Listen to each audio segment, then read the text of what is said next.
Sands of Solaris. Chapter 1.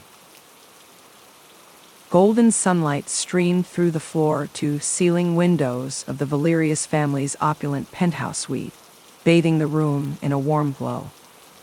The distant hum of speeders and bustling city life drifted up from the gleaming towers of Coruscant far below. But inside, the atmosphere was anything but tranquil. Marcus Valerius paced restlessly across the polished marble floor, his footsteps echoing in the cavernous space like a metronome counting down to some unthinkable fate.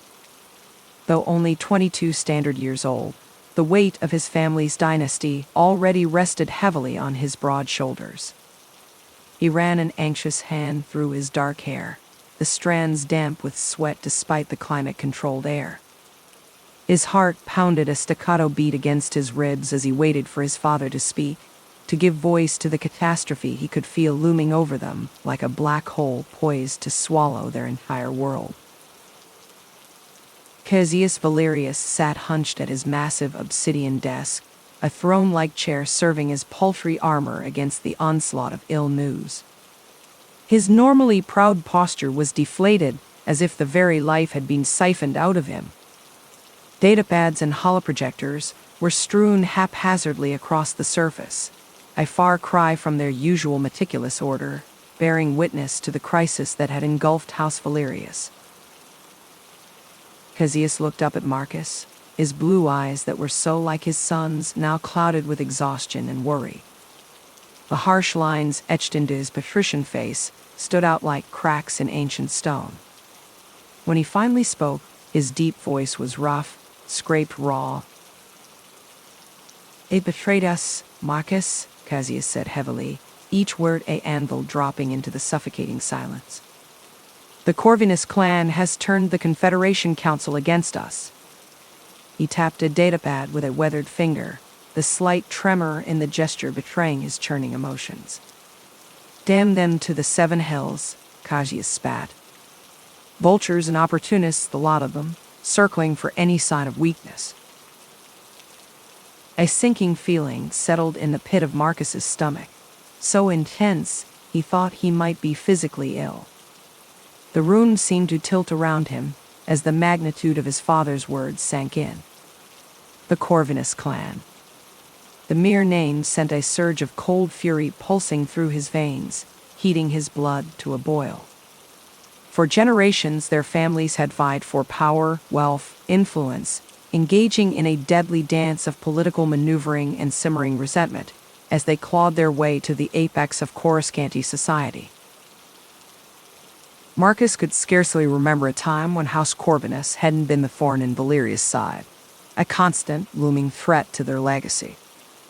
Subterfuge, sabotage, character assassination, and no tactic, it seemed, was beneath them in their relentless campaign to usurp the Valerius dynasty. But this was a devastating blow, an attack so brazen it stole the breath from Marcus's lungs. He clenched his fists at his side, manicured nails biting into his palms with enough force to leave crimson crescent moons in their wake. "What exactly are you saying, Father?" Marcus asked, his voice emerging as a taut strangle bang. "What have those Corvinus scum done?" Cassius sighed, the sound rattling in his chest like dry leaves. He suddenly looked far older than his 53 years, as if decades of strife had caught up to him all at once. "They've seized on our recent misstep with the trade negotiations, twisted it to poison our allies, exploited it as ammunition to turn the council against us." Cassius's knuckles whitened as he gripped the edge of the desk, his next words ground out from between clenched teeth. "They're calling for our assets to be frozen, for us to be stripped of our seat on the council, exiled," he spat, "to Solaris, effective immediately." The words tolled through the room like a death knell, each one a vicious blow driving the air from Marcus's lungs. "Exile." He mouthed the word, but no sound escaped his numb lips. His pulse roared in his ears, horror rising in his gorge. "Solaris." A desolate, unforgiving planet on the fringes of civilized space, where the laws and niceties of the Republic held no sway. Though it was the only known source of the precious crystallite that powered everything from starship engines to the most advanced cybernetics, the planet itself was a brutal, lawless place, its vast crimson deserts scoured by the constant howl of savage winds. The only inhabitants were the enigmatic Zendari, an indigenous people fiercely protective of their traditions and hostile to any incursion on their ancestral lands. Outsiders were barely tolerated and viciously cast out for the slightest transgressions, if they were allowed to set foot on Solaris at all. And now this harsh, inhospitable world was to be their prison, a punitive sentence meted out not by any court of law, but by the same corrupt institution his family had served for generations. Solaris? Marcus repeated numbly, the world tilting on its axis at his feet. But that's... He couldn't even shape words to encompass the sheer, staggering horror of it.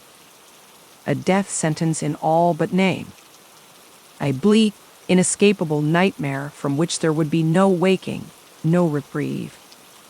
To be ripped away from the only life he had ever known, from the glittering promise of his future, and exiled to an unforgiving wasteland millions of light years from everything that mattered. Cassius pushed to his feet, moving stiffly around the desk to clasp his son's shoulders. Up close, Marcus could see the new lines that had appeared almost overnight around his father's eyes, the strands of gray threading through his dark hair. The same crushing realization, the same impotent fury and disbelief, was mirrored in the older man's gaze. "I know," Cassius rasped, his patrician features contorted in an anguished mix of emotions. "I know this is a bitter draught to swallow, son. Every fiber of my being rails against it, against bowing to those honorless bastards. But we must, to protect what's left of our family, our legacy. The Corvinus clan would like nothing more than to see us ground to dust under their heel. At least in exile, there is a chance that House Valerius may yet endure." Endure.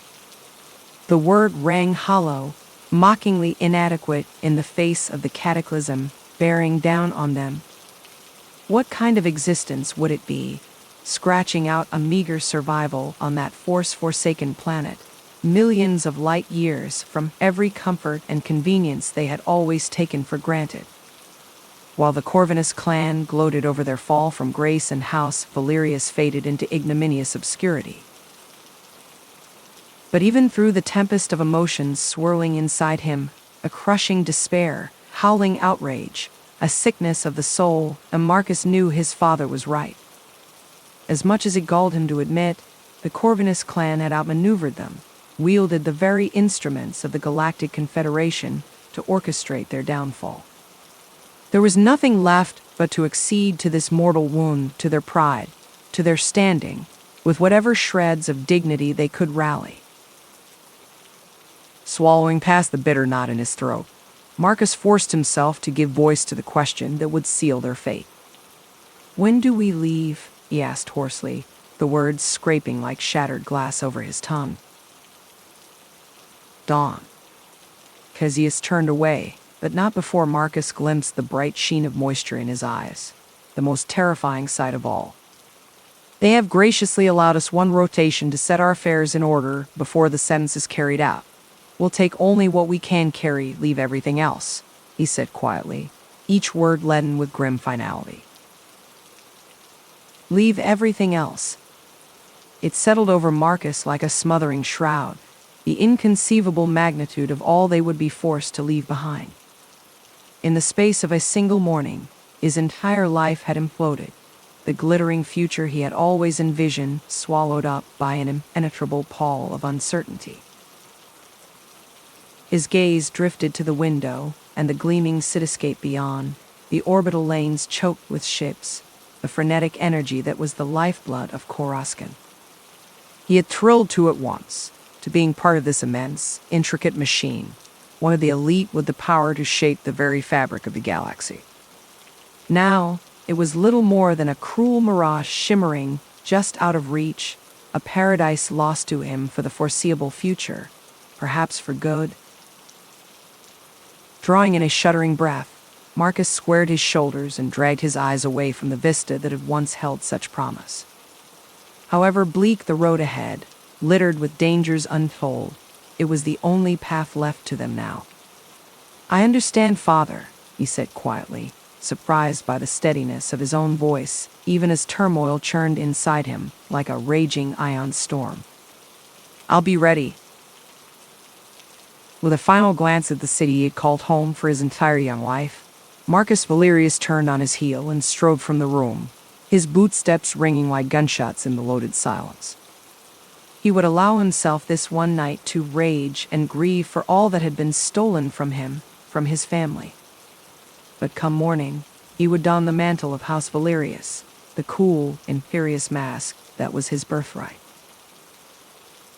No matter what privation or ignominy this exile held in store, no matter how far they had fallen or what they would be forced to endure, this could not be the end of his family's legacy. Marcus would not allow it.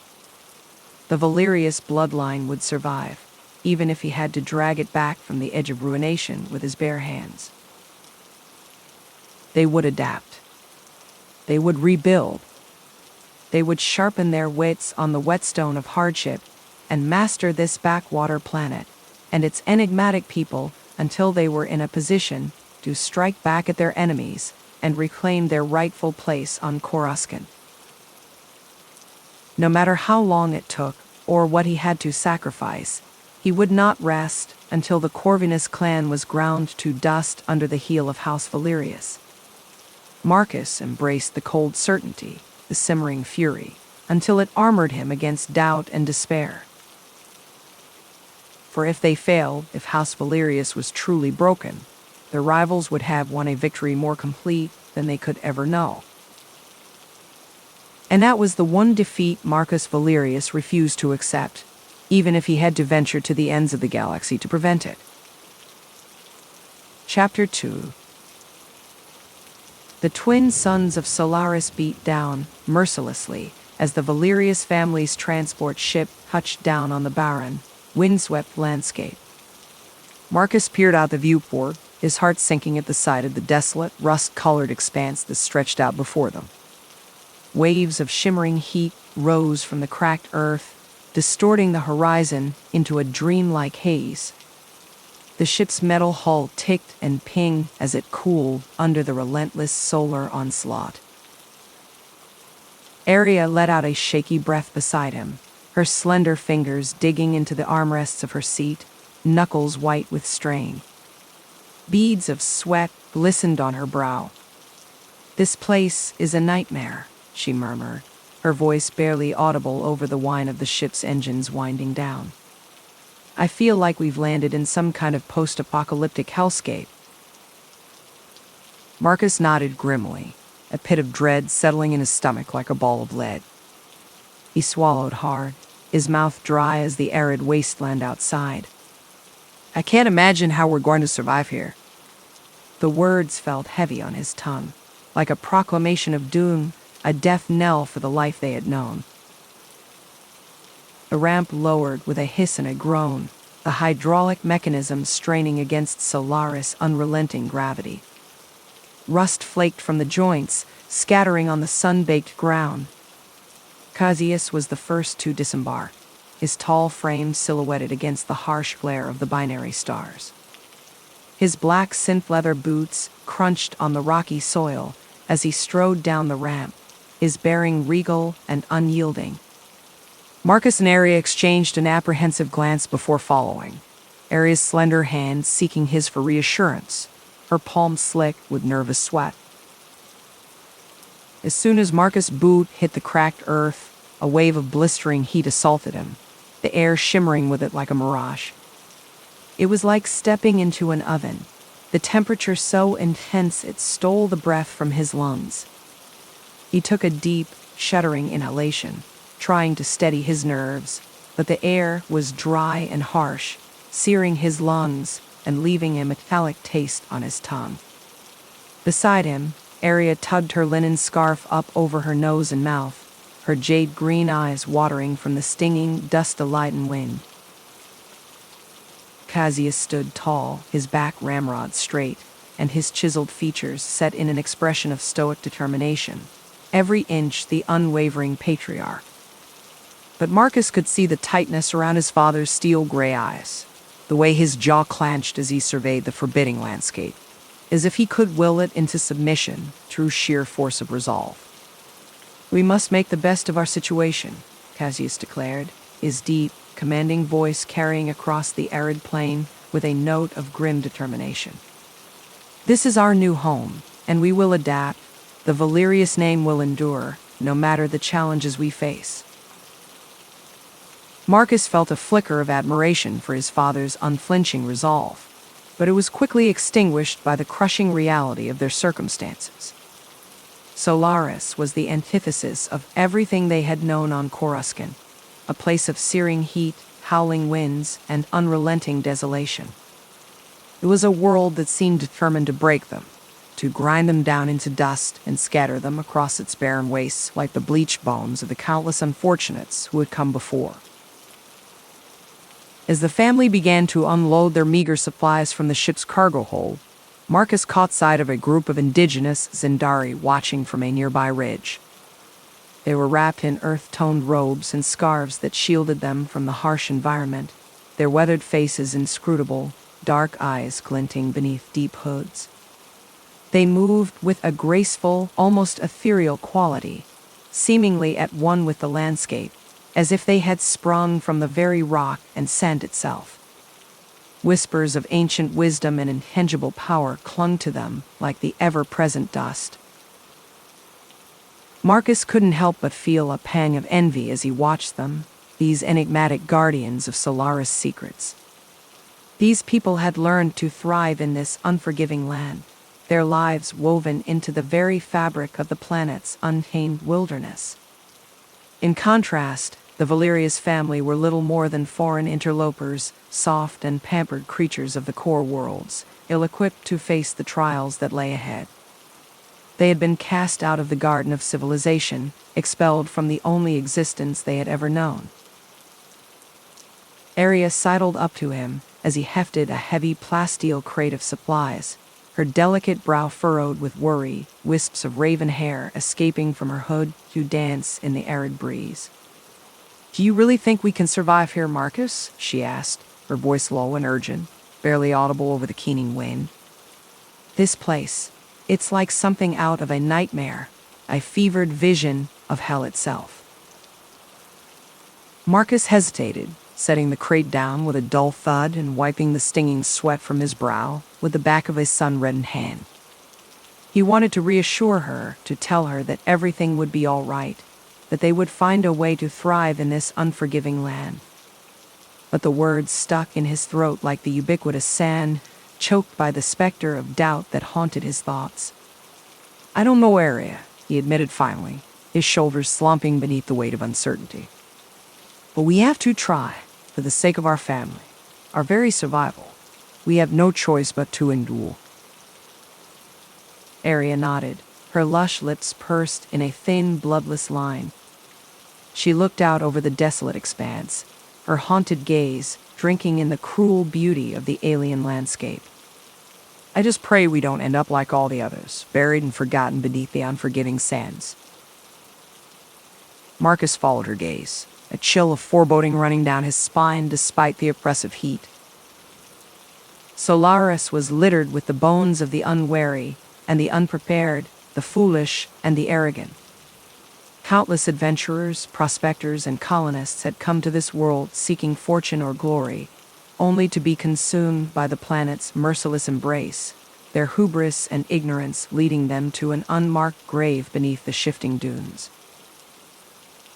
As he turned his gaze toward the shimmering horizon, Marcus couldn't shake the feeling that their very fates hung in the balance, poised on the knife's edge between survival and oblivion. The challenges they faced were daunting: the unforgiving climate, the isolation, the specter of the Corvinus clan, and their machinations. But more than that, there was a sense of something else lurking beneath the sun-scorched surface of Solaris, a whisper of ancient secrets and hidden dangers that set his teeth on edge and sent icy tendrils of dread coiling in his gut. Marcus took a deep breath, squaring his shoulders as he hefted the plasteel crate once more, the muscles in his arms burning with the strain. Whatever trials lay ahead, whatever dark forces conspired against them, he would face them head-on. He was a Valerius, a scion of one of the most powerful families in the galaxy, and he would be damned if he let this world break him. But as he made his way towards the waiting transport, each step a leaden effort in the planet's crushing gravity, he couldn't shake the feeling that Solaris had plans of its own, and that the Valerius family was about to be tested in ways they had never imagined, pushed to the very limits of their strength and sanity. For in the crucible of Solaris, only the strong would survive, and even then, survival might come at a price too terrible to contemplate. The secrets buried beneath the sands, the ancient powers that whispered on the wind, the machinations of their enemies, all would come to bear on the Valerius family as they struggled to build a new life on this unforgiving world. And in the end, only time would tell if they would emerge from the trials to come stronger and wiser, or if they would be consumed by the planet's dark heart, lost forever to the annals of history. Chapter 3. The Valerius Citadel, a fortified compound built to withstand the harsh conditions of Solaris, stood as a beacon of hope in the endless sea of crimson dunes. Marcus gazed out from one of the towering spires, his eyes scanning the barren landscape with a mixture of awe and trepidation. The rough-hewn stone of the balustrade felt warm beneath his calloused hands, having soaked up the unrelenting heat of the twin suns that scorched the planet's surface. A hot, dry breeze ruffled his dark hair as he leaned forward, squinting against the glare reflecting off the sand. The air carried with it a scent of baked earth and a faint hint of something ancient and unknowable. This alien world, with its swirling red sands and eerie rock formations that seemed to defy the laws of nature, was like nothing Marcus had ever encountered before. Even the quality of the light was different here, a harsher, more intense, as if the very atmosphere was charged with a strange energy. "This place is unlike anything I've ever seen," he murmured, his fingers tracing the intricate designs etched into the weathered stone walls. The symbols were clearly not of human origin, their flowing lines and complex geometry speaking of a civilization far older and more advanced than their own. Beside him, his sister Aria nodded, her expression pensive as she too drank in the unearthly vista. Her coppery hair, so like his own, whipped about her face in the relentless wind. "It's almost as if the planet itself is alive, Marcus. There's an energy here, a sense of antiquity that I can't quite describe." Marcus couldn't help but agree.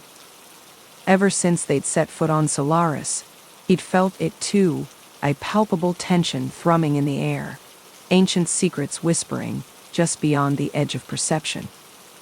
It raised the hairs on the back of his neck and set his heart racing with a mixture of exhilaration and dread. As the twin suns dipped lower on the horizon, their orange light bleeding across the dunes, the shadows of the towering rock formations seemed to stretch out across the sand like grasping fingers. Marcus felt a shiver run down his spine, despite the oppressive heat. There was a menace in that encroaching darkness, a reminder that Solaris was not a world that would easily give up its secrets, or show mercy to the unprepared. "Do you think we'll ever truly belong here, Aria?" he asked, a note of uncertainty creeping into his voice.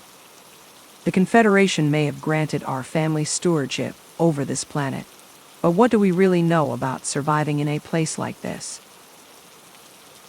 Aria turned to face him, her emerald eyes flashing with determination, even as her brow furrowed with concern. "We have no choice, Marcus. This is our home now, whether we like it or not." She reached out to clasp his arm, her grip strong and reassuring. "We're Valerius. Adapting to adversity is in our blood. Father always said that a true leader molds themselves to their circumstances, rather than expecting the universe to bend to their whims. We'll find a way to carve out a life here, no matter how harsh and unforgiving this world may be." Marcus nodded slowly, knowing she was right even as his mind raced with all the challenges that lay ahead. The Corvinus clan, their bitter rivals, had fought hard to sabotage their family's appointment to this post, no doubt hoping that the hostile environment of Solaris would finish the job of destroying the Valerius line for good. The thought of being at the mercy of their schemes, so far from the centers of power, filled him with a seething, impotent rage. "I won't let them win area," he growled, hands clenching into fists at his sides. "We'll find a way to survive, to thrive, even here in someday. When we've unraveled the secrets of this blasted world and built a legacy even the Confederation can't ignore, we'll find a way to reclaim what is rightfully ours." For a long moment, the only sound was the keening of the wind over the dunes.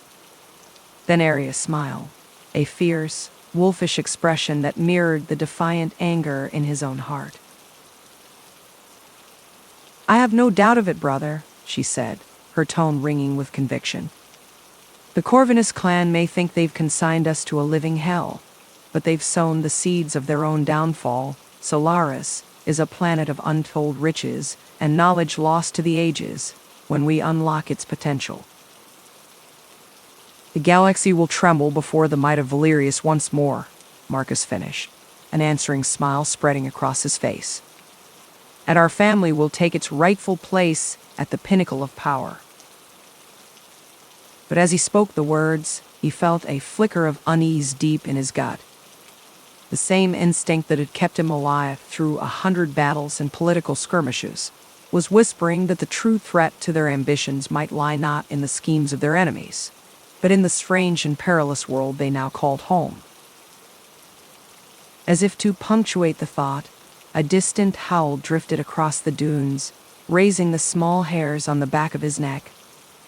It was a sound unlike anything he'd heard before, a ululating cry that seemed to hold both a promise and a warning. The native predators of Solaris, already stirring as the sun sank and the temperature began to plunge toward the deep chill of night. Beside him, Arius shivered and rubbed her arms. "We should go inside," she said quietly. "The Citadel's energy shields are the only things that will keep those creatures at bay once full dark comes." Marcus nodded, tearing his gaze away from the wilderness of crimson sand and lengthening shadows with an effort of will. The Valerius Citadel, with its high-tech defenses and stores of supplies, might keep them safe from slavering beasts and the frigid cold of a Solaris night. But he knew, with a certainty that settled into his bones, that the true dangers waiting for them would not be so easily shut out. As the twin suns dipped below the horizon at last, casting the dunes in shades of blood and shadow, Marcus followed his sister inside. But even as the heavy doors of the Citadel ground shut behind them, he couldn't shake the feeling that the eyes of Solaris itself were still watching, biding their time, waiting for the chance to drag the interlopers down into the red sands, until not even bones were left to mark their passing. The game was just beginning, and as Marcus made his way to his quarters in pensive silence, a single question echoed in his mind. On a world this ancient, this mysterious and deadly, who were the true invaders? And which side would Solaris itself ultimately favor? Only time, and the unraveling of 1,000 secrets lost to the ages, would tell. Marcus only hoped he would survive long enough to find out. Chapter 4. The sands of Solaris stretched out before Marcus Valerius in an endless expanse of crimson dunes, shimmering beneath the scorching rays of the system's twin suns. The dry, arid wind whipped at his face as he stood atop the walls of the Valerius Citadel, his new home on this harsh and unforgiving world. Sweat beaded on his brow under the relentless heat, and he tasted the acrid tang of dust on his tongue with each breath. He felt the gentle touch of his mother's hand on his shoulder, her slender fingers a comforting pressure even through the rough fabric of his tunic. Helena's voice was laced with concern as she spoke, her words nearly lost in the lonely whistle of the desert wind. "It's not too late to turn back, my son. We could still petition the Confederation Council. Try to make them see reason." Marcus shook his head, his jaw set in a hard line of determination. He squinted against the glare of sunlight off sand as he replied, "No, Mother. The Corvinus clan made sure there would be no going back when they manipulated the council against us. Solaris is our home now, for better or worse." His hands clenched into fists at his sides, knuckles white with barely suppressed anger. The memory of the council's judgment still burned like acid in his mind. The smugly triumphant faces of the Corvinus delegation, the icy disdain in the eyes of the chief counselor as she pronounced House Valerius's exile. They had played the game of politics with ruthless precision, and Marcus's family had been outmaneuvered at every turn. Helena sighed, and Marcus saw the weariness etched in the lines of her face, the deep sadness that filled her eyes, once a vibrant blue like the skies of their lost homeworld, now dulled by grief and exhaustion. "I fear for our family, Marcus," she said softly, her gaze wandering out over the barren crimson wastes. "This world is so alien, so different from anything we've ever known. The days are scorching, the nights bitterly cold, violent electric storms ravage the wastelands. Can we truly hope to thrive here?" As if to punctuate her words, a distant boom of thunder echoed across the desert, and Marcus glimpsed a flicker of purple lightning forking through the hazy sky on the horizon. The air seemed to hum with latent energy, an almost tangible current that raised the hairs on the back of his neck.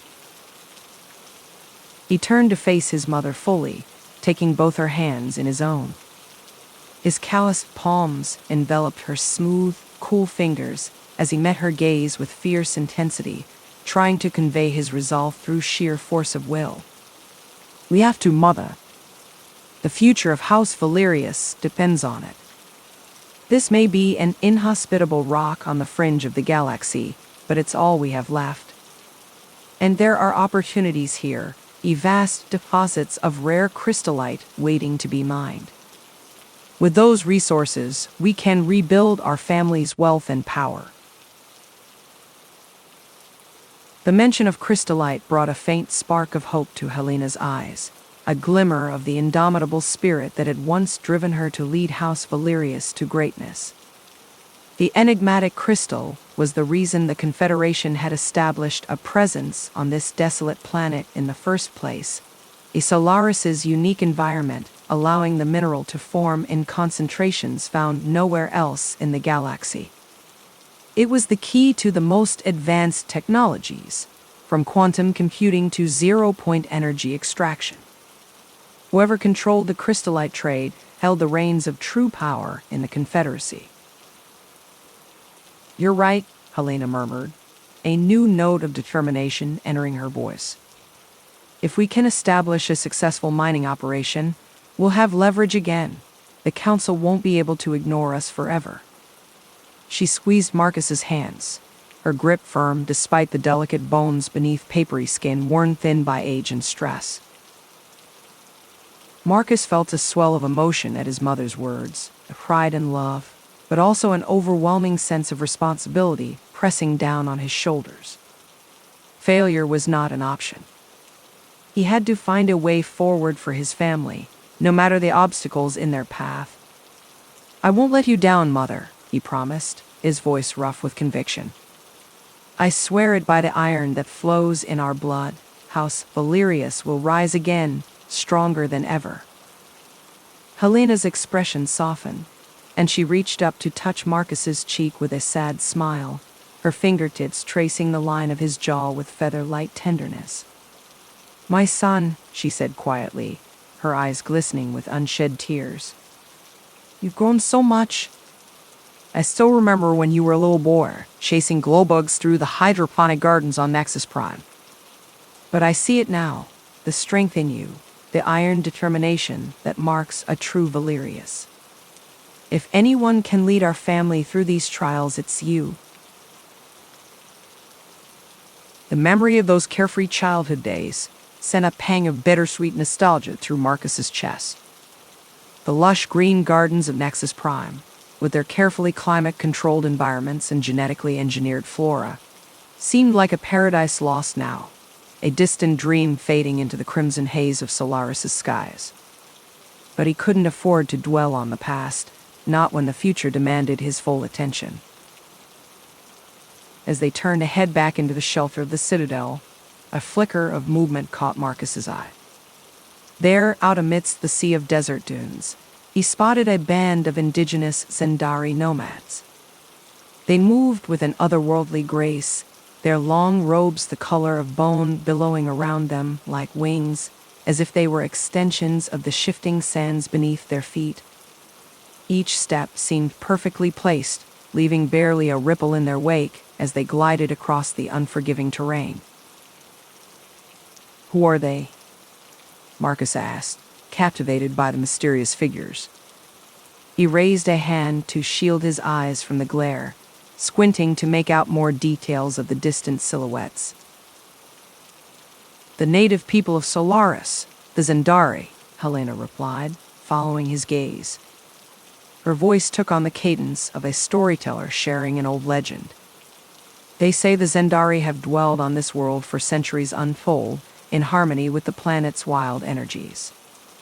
The Confederation xenoanthropologists claim these people are attuned to Solaris on a fundamental level, that they can sense the ebb and flow of the crystallite veins beneath the sands and harness the planet's strange phenomena." Marcus watched the robed figures until they disappeared into the shimmering heat haze of the horizon, their forms dissolving like mirages against the endless expanse of red.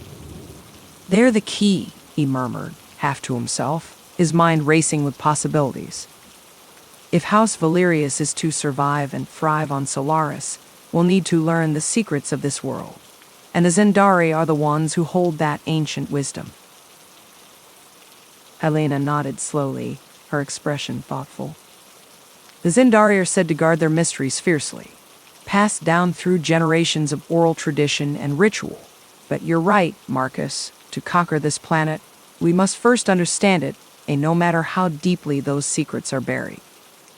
Her eyes narrowed, calculating. "We'll need to tread carefully, though. The last thing we want is to make enemies of the natives. They could be powerful allies or dangerous foes."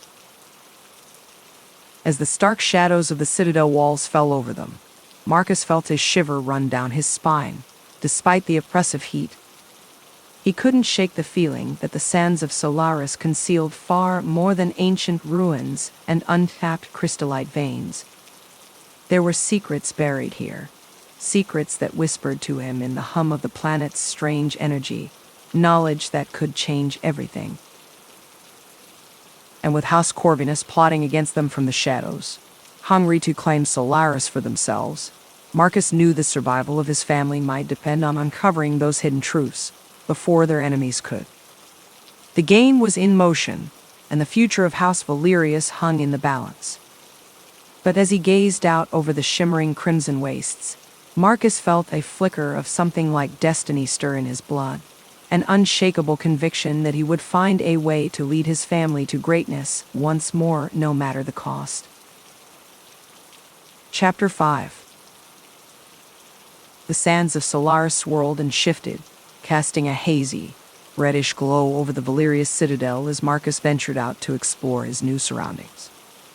The air was dry and oppressive, searing his lungs with each breath, but his curiosity outweighed his discomfort. Shielding his eyes against the glare, he gazed out at the alien landscape stretching before him. Rust-colored dunes undulated to the horizon, their sinuous curves and shadowed valleys painting an abstract portrait of desolation. Jagged spires of obsidian rock thrust up from the desert like the teeth of some colossal beast, standing in stark relief against the blood-red sky. As he navigated the maze-like network of canyons that surrounded the citadel, Marcus couldn't help but marvel at the sheer scale and grandeur of the landscape. Towering rock formations, weathered by centuries of wind and erosion, stood like silent sentinels, guarding the secrets of this enigmatic world. The narrow passageways twisted and turned, leading him deeper into a labyrinth of shadow and stone. His footsteps echoed off the canyon walls, the sound strangely muffled, as if swallowed by the oppressive weight of the rock. A thin trickle of sweat ran down his spine, the cloying heat inescapable even in the shade of the looming cliffs. With each step, Marcus felt a growing sense of unease, a prickling at the back of his neck that he couldn't quite shake. It was as if the very stones were watching him, ancient eyes peering out from the cracks and crevices, judging his every move. He forced himself to take a deep breath, to push down the rising panic that threatened to overwhelm him. This was his birthright, after all, the legacy of the Valerius clan, handed down through generations. He had to be strong, to prove himself worthy of the mantle he now bore. Deeper into the canyons, Marcus caught glimpses of the indigenous Zendari people, their robes and scarves billowing in the hot, dry breeze.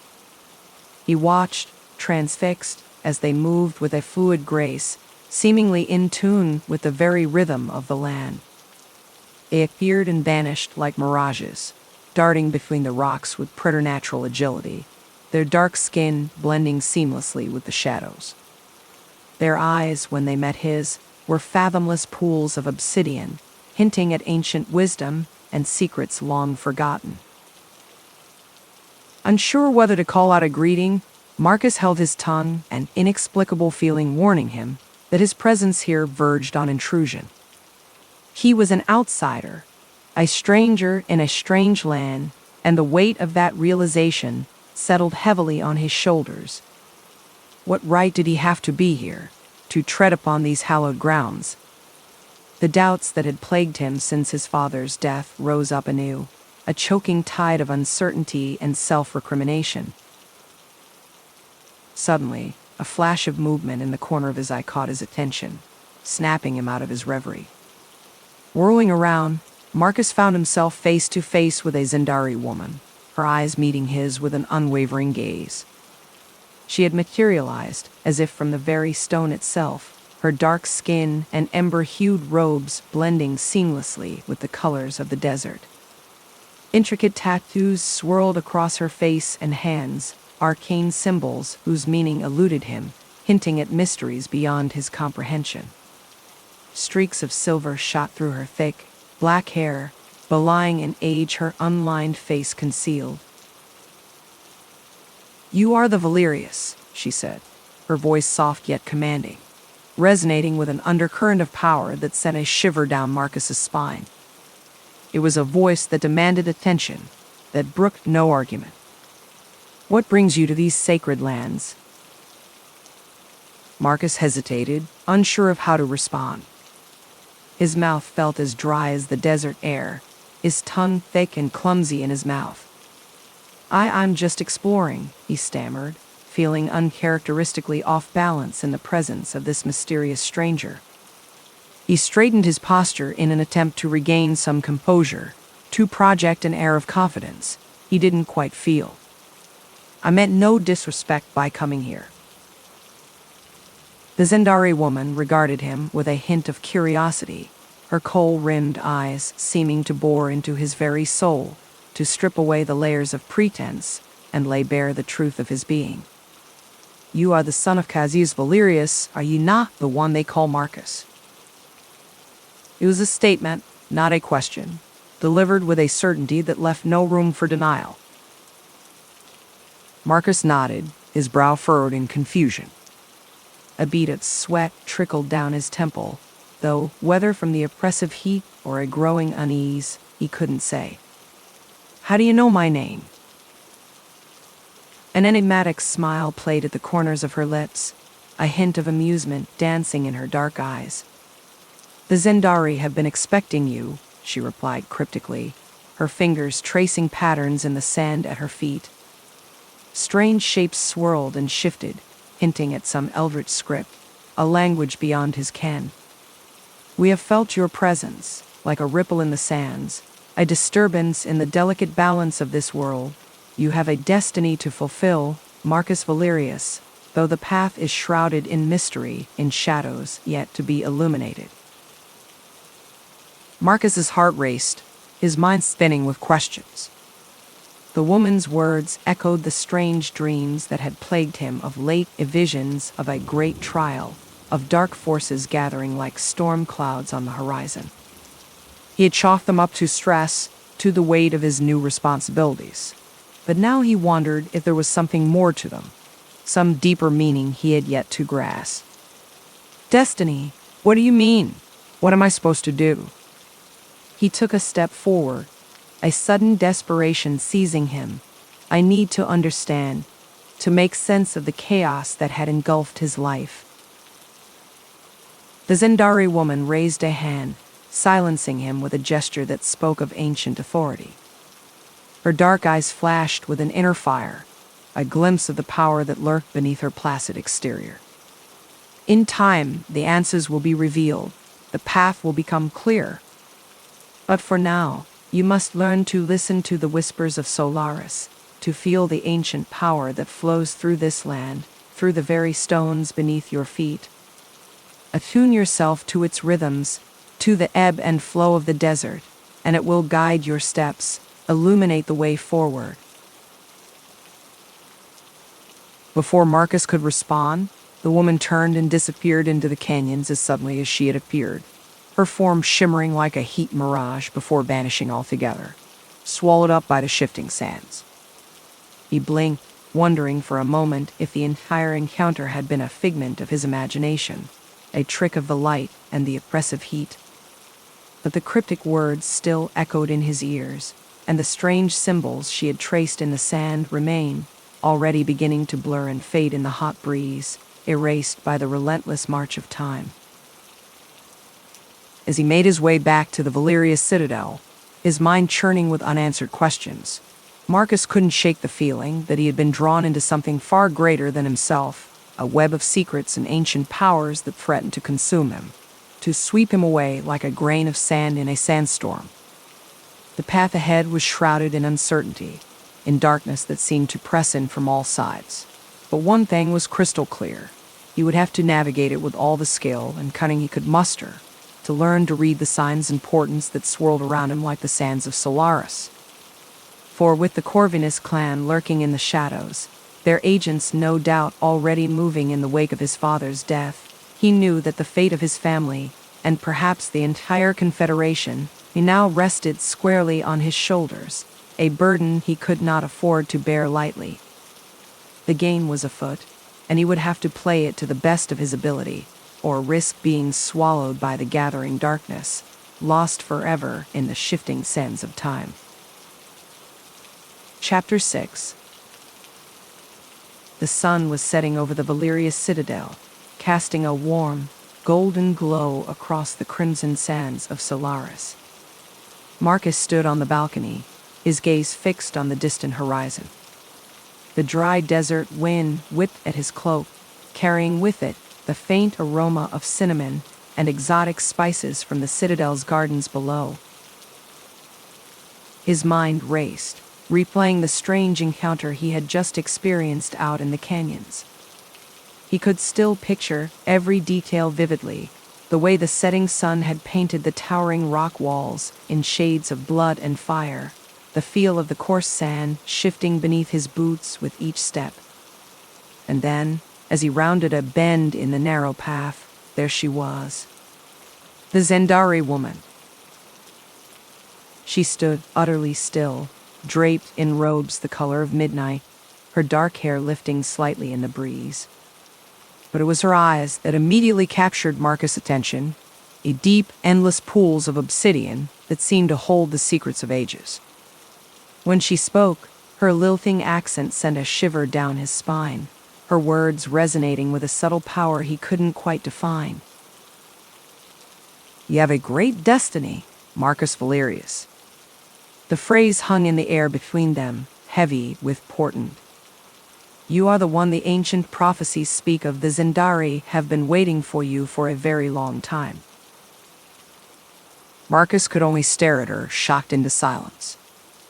He opened his mouth, a dozen questions rising to his lips, but before he could give them voice, the woman turned and vanished into the lengthening shadows, as if she had never been there at all.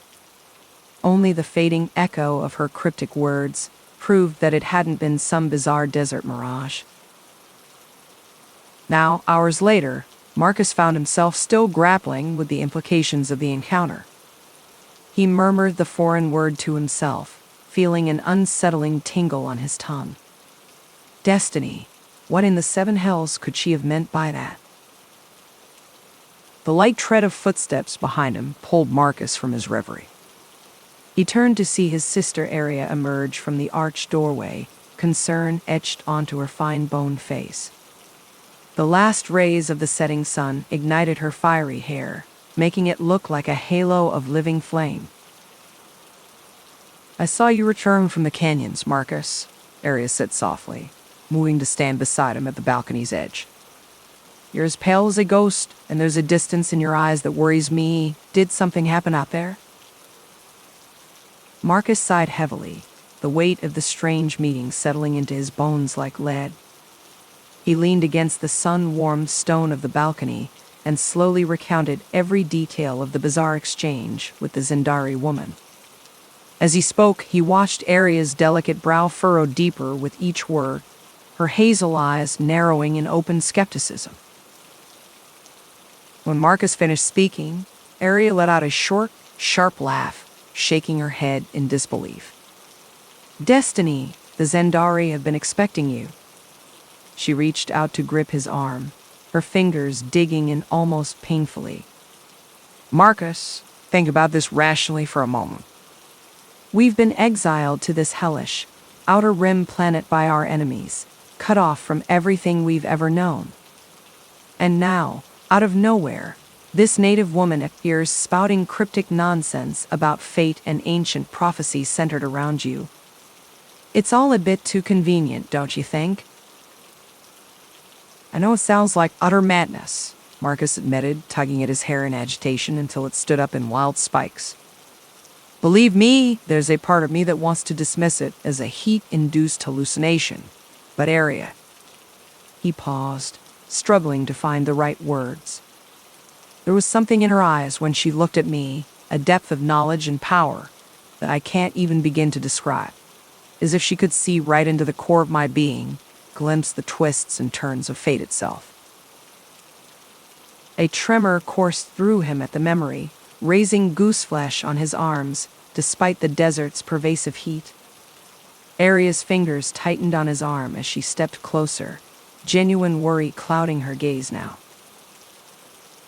This has trap written all over it, she said in a low, intense voice. Consider our situation. Marcus, the Corvinus clan, has been scheming to destroy our family for years. They finally managed to manipulate the Confederation into exiling us, no doubt hoping this wretched planet would finish the job.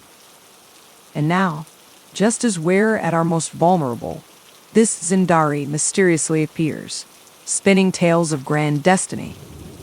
Aria's eyes darted to the lengthening shadows gathering along the balcony's edges, as if expecting to find their enemies lurking there.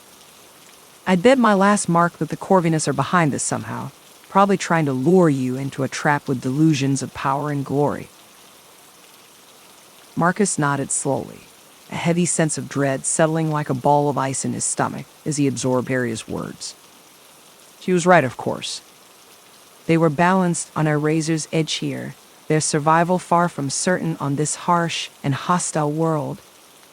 The last thing they could afford was to be distracted by wild notions and fantastical fables, not with the Corvinus forces plotting against them even now. I know we have to be smart about this, Marcus said grimly, clenching his fist until the ragged edges of his nails bit into his palm, a small grounding pain to counter the chaos whirling through his mind. Survival has to be our first priority, building a life here, carving out some kind of foothold on Solaris. We can't afford to make any mistakes, not with so much at stake. Even as he spoke the words, Marcus couldn't completely banish the lingering echo of the Zendari woman's resonant voice.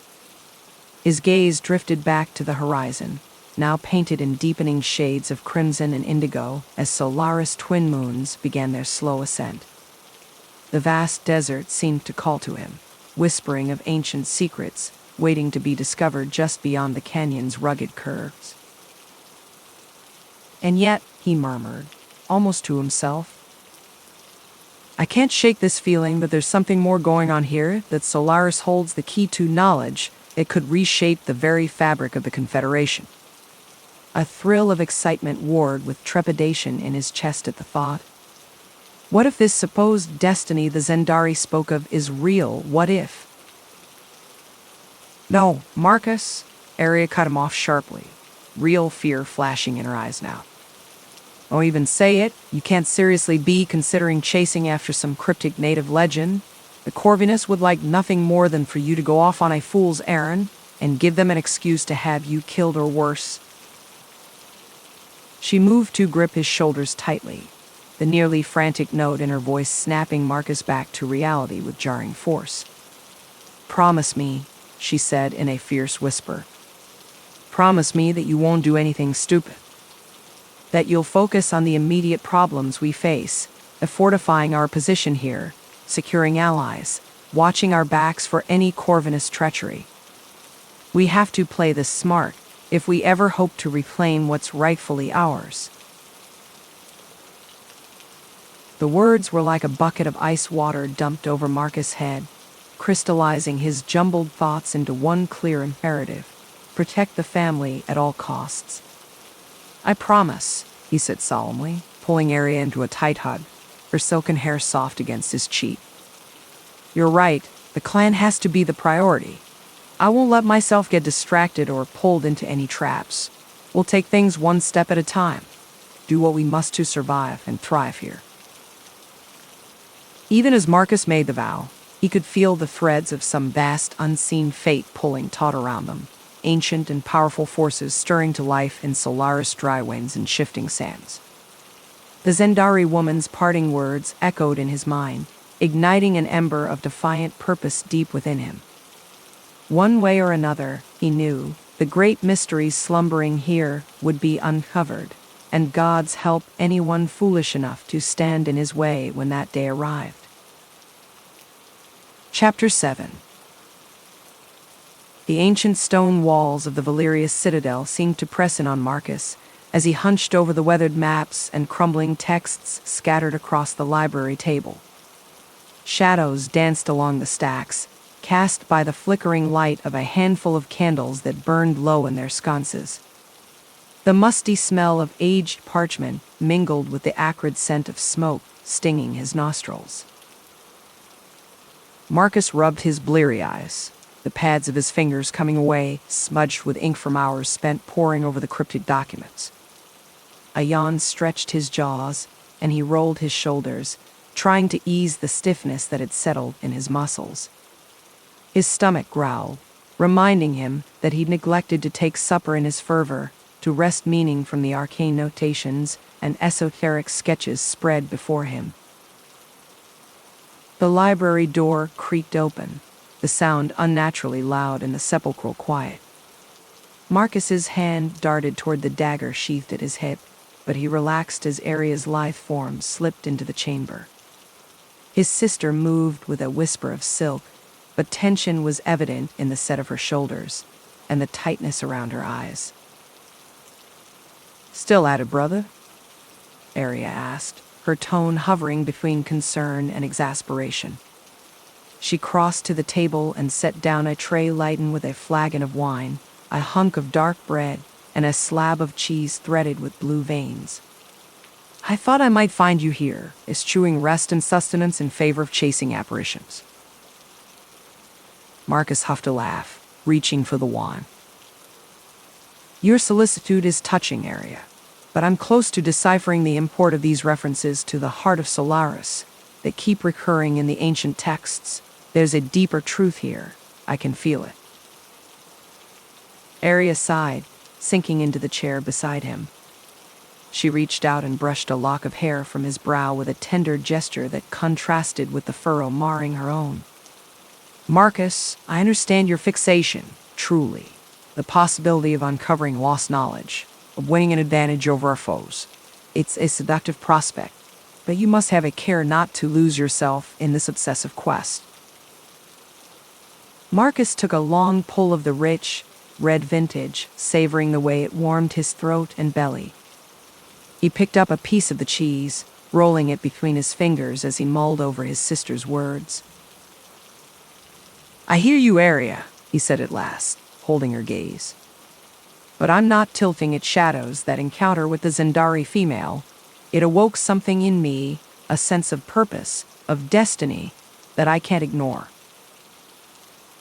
Arya's eyes flashed, and she leaned forward, her voice dropping to an urgent whisper.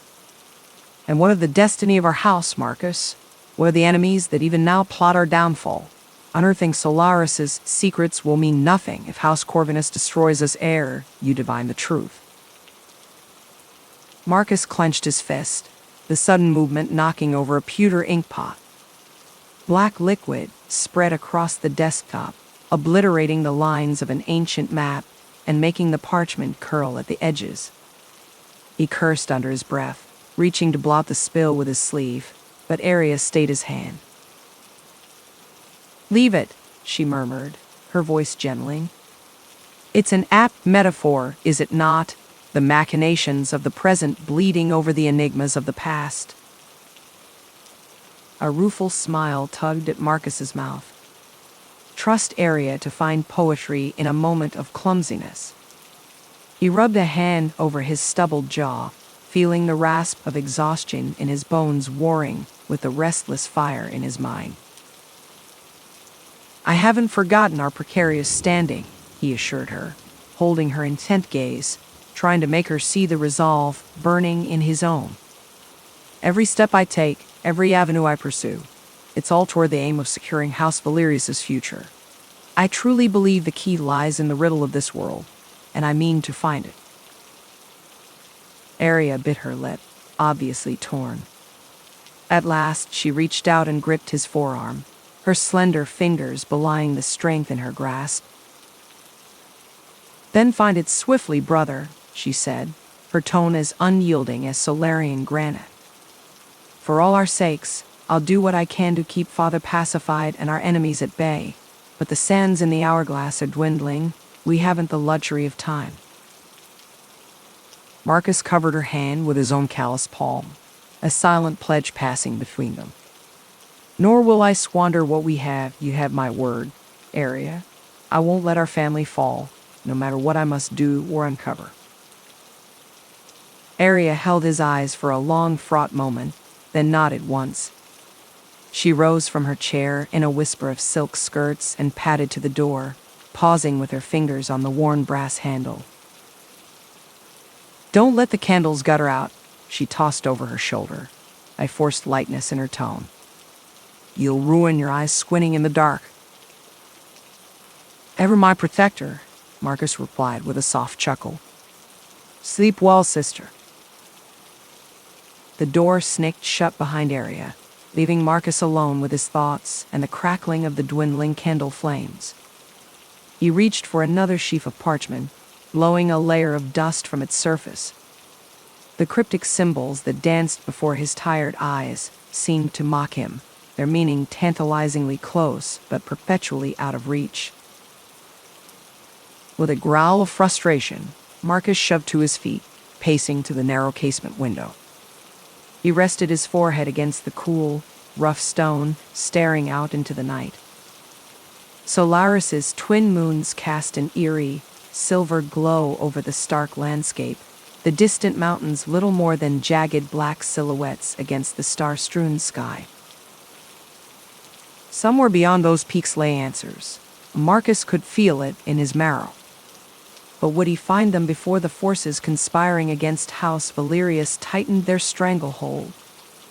The question chilled him more than the night breeze that sighed through the window's cracks.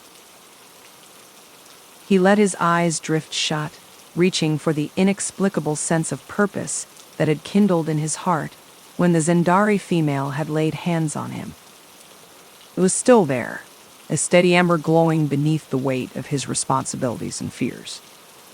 Marcus drew in a deep breath, focusing on that tiny flame, willing it to grow. He would need its warmth and light in the trials to come. For a few moments more he allowed himself to linger by the window, the vastness of the unknown stretching out before him. Then, with a murmured prayer to whatever powers held sway over the enigma that was Solaris, Marcus turned back to the great stone table and its pile of riddles waiting to be unraveled. Exhaustion be damned, he would not rest until he held the truth in his hands, for himself, for Aria, for the future of House Valerius. Outside the casement windows, Solaris's twin suns dipped below the crenellated walls, painting the Valerius citadel in aureate hues and stretching shadows. Marcus felt the weight of the trials to come settling upon his shoulders like a mantle. Uncertainty and peril surely lurked along the path ahead. But with Aria at his side, an unquenchable conviction in his purpose burned in his breast. The truth of this world, and perhaps the key to his own destiny, would not elude him. He would unravel the enigma that was Solaris and secure the legacy of House Valerius for generations to come. Chapter 8. The Corvinus clan's assault on the Valerius citadel came with all the subtlety of a sandstorm. Marcus stood alongside his father, Cassius, and sister, Aria, atop the outer walls as the first wave of enemy forces descended upon their home. The whine of repulsor engines filled the air, nearly drowning out the staccato blasts of energy weapons. Plumes of smoke rose in the distance where Corvinus artillery rained down on the rocky landscape, the impacts shaking the ancient stones beneath their feet. Cassius's weathered face was cast in stark shadows as he surveyed the chaos unfolding before them, his gray eyes flashing with mingled dread and determination. "They've brought the full might of their militia," he growled, fingers tightening around his blaster rifle until his knuckles whitened. "The Corvinus dogs mean to crush us once and for all, to grind our legacy into dust." Marcus felt a surge of adrenaline course through his veins, sharpening his senses and setting his heart pounding against his ribs. The acrid stench of scorched metal and ozone stung his nostrils. His mind raced as he analyzed the battle, calculating strategies and searching for weaknesses in the enemy lines to exploit. "We need to rally our defenses, Father. The Citadel's fortifications can withstand their assault, but we'll need to strategize our counterattack carefully if we hope to prevail." Aria stood rigid beside him, her dark hair whipping across her face in the hot, arid breeze. Her lilac eyes were hard as diamonds, her porcelain features arranged into a mask of grim resolve, but Marcus could see the barely restrained fear simmering beneath the surface. "The Corvinus clan has the advantage of numbers and resources. We'll have to be clever, strike at their vulnerable points, if we're to have any hope of repelling them." Her words were clipped, taut as a wire stretched to its breaking point. Cassius nodded, the lines around his mouth and eyes deepening with gritty determination. He turned to his children, placing a calloused hand on each of their shoulders. His grip was firm, almost desperate, as if he could hold them together through sheer force of will. "Then that's exactly what we'll do, Marcus. Gather our best fighters and coordinate the defense of the citadel. Place the heavy cannons on the southeast and northern ramparts. Pound those Corvinus scum into oblivion." He turned his piercing gaze to Aria, softening almost imperceptibly. "Aria, work with the engineers to fortify our position and prepare for a prolonged siege. Divert power to the shields. We'll need every scrap of energy to hold the walls." "Yes, Father," they responded in unison, voices steely with resolve, even as trepidation coiled in their guts. As Cassius strode away barking orders, his cape snapping in the wind, Marcus couldn't suppress the dread rising like bile in his throat, as cold and heady as a stone. The Corvinus clan had been ruthless in their pursuit of power, willing to sacrifice anything and anyone to seize control of Solaris and its precious crystallite. Marcus had seen firsthand the destruction they wrought, the lives they destroyed without a second thought in their hungry grab for dominion. The memories left a bitter taste on his tongue. He glanced sideways at Arya, seeing his own fears reflected in her eyes, the same eyes as their mother's. What if we can't hold them off? His words were barely audible over the din of battle, the hum of straining energy shields. What if this is the end of the Valerius, of everything we've fought for? Arya's slender hand found his, her fingers intertwining with his own. Her palm was clammy, trembling faintly. We can't think like that, little brother. We have to believe we'll find a way we always have before, against impossible odds. A ghost of a smile flickered across her face, there and gone again in an instant. Marcus swallowed hard and nodded, clinging to his sister's faith like a talisman against the gnawing fear. He breathed deeply, drawing the dry, smoke-tinged air into his lungs, centering himself. From below, the cries of the wounded and dying reached them, accompanied by the sizzling of ruptured power conduits and the crack of crumbling stone. Gritting his teeth, he turned away from the walls. I'll see to the defenses. May the stars of the ancients illuminate our path today. Stay safe, sister. With a final squeeze of Arya's hand, he hurried down the narrow sandstone stairs into the heart of the citadel, booted feet echoing in the confined space. All around the fortress, the Valerius forces mobilized with frantic urgency, a well-trained dance of controlled chaos. Blaster fire lit up the citadel's towers in strobing red pulses as their fighters returned volleys against the advancing Corvinus troops. The massive blast doors rumbled closed with a resounding boom that shook Marcus to his bones. Healers in blood-splattered robes hurried through the fray to tend to the injured pouring in from the breached outer defenses, their faces tight with strain. Marcus wove his way through the activity, assembling his team of elite warriors, shouting instructions to each as he passed. They would need to be the linchpin of the Valerius stand, the immovable bedrock against the Corvinus tide. In a sheltered courtyard, he halted abruptly, his blood running cold at the sight before him, a shiver racing down his spine. On the opposite side of the space stood the mysterious hooded figure he had encountered in the twisting canyons beyond the fortress walls, the Zendari woman with silver tattoos hurling down her azure arms in mesmerizing patterns. Her eyes, glowing softly like twin moons in shadow, locked onto his. She seemed to vibrate with an ancient, unfathomable power that raised the hairs on the back of his neck, prickling his skin. Then she spoke, her lilting, accented words floating to him as if from a great distance, ethereal and portentous. The great wheel of fate is turning. Marcus Valerius, your destiny and that of Solaris hang in the balance. Teetering on a knife's edge, be strong, be wise. The answers you seek are coming, born on the maelstrom of war. With that cryptic proclamation, she vanished in a swirl of embroidered robes, dissolving into the shadows as if she had never been. Marcus blinked rapidly, half convinced he had imagined the encounter, his exhausted mind playing tricks. He shook himself, forcibly dragging his attention back to the battle raging around him, the Zendari's words still echoing in his mind like a half-remembered dream. As the citadel shuddered under the relentless bombardment, ancient stone trembling against the onslaught of advanced weaponry, Marcus poured every ounce of his considerable cunning and skill into shoring up their faltering defenses, rallying his fighters again and again. Solaris's blazing sun sank below the jagged canyon walls in a wash of amber and crimson, giving way to cold, unforgiving night, the stars hanging bright and pitiless overhead.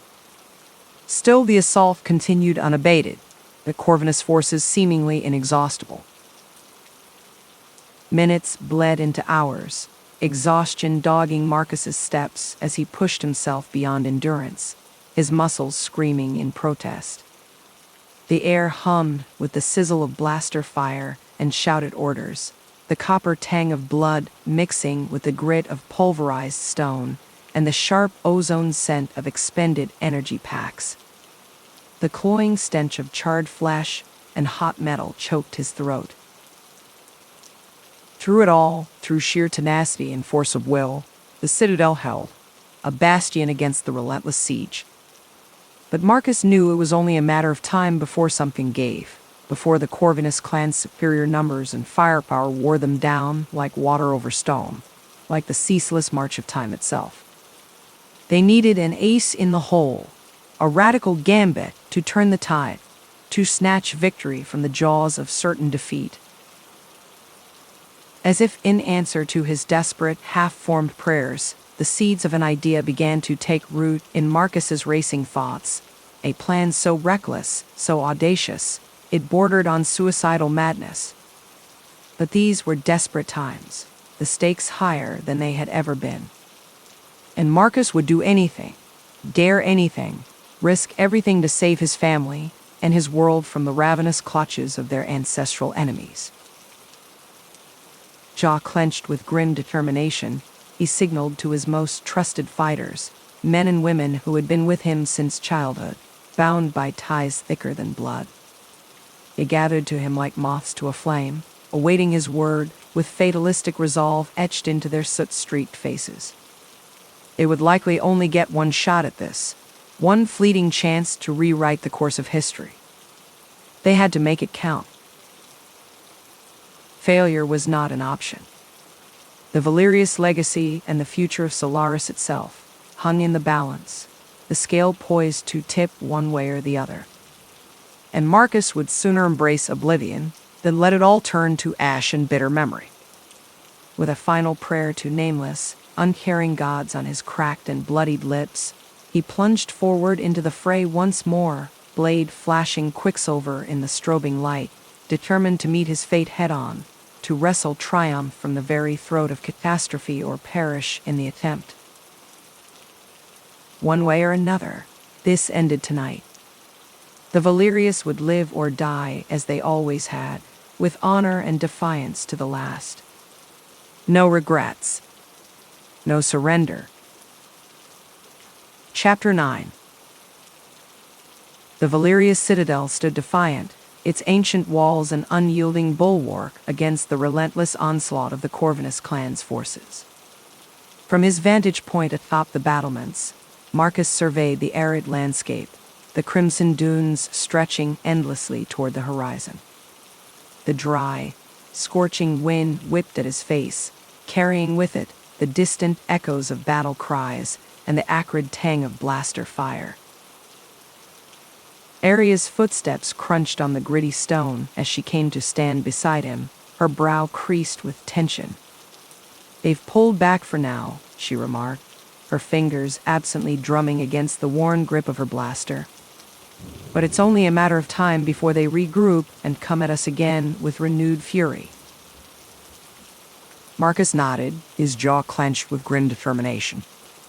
The weight of responsibility settled heavily on his shoulders as he pondered their next move. "We need to find a way to break their momentum, to seize the upper hand before they can wear us down through sheer attrition." Aria's gaze drifted to the distant canyons, their jagged silhouettes shimmering in the heat-distorted air.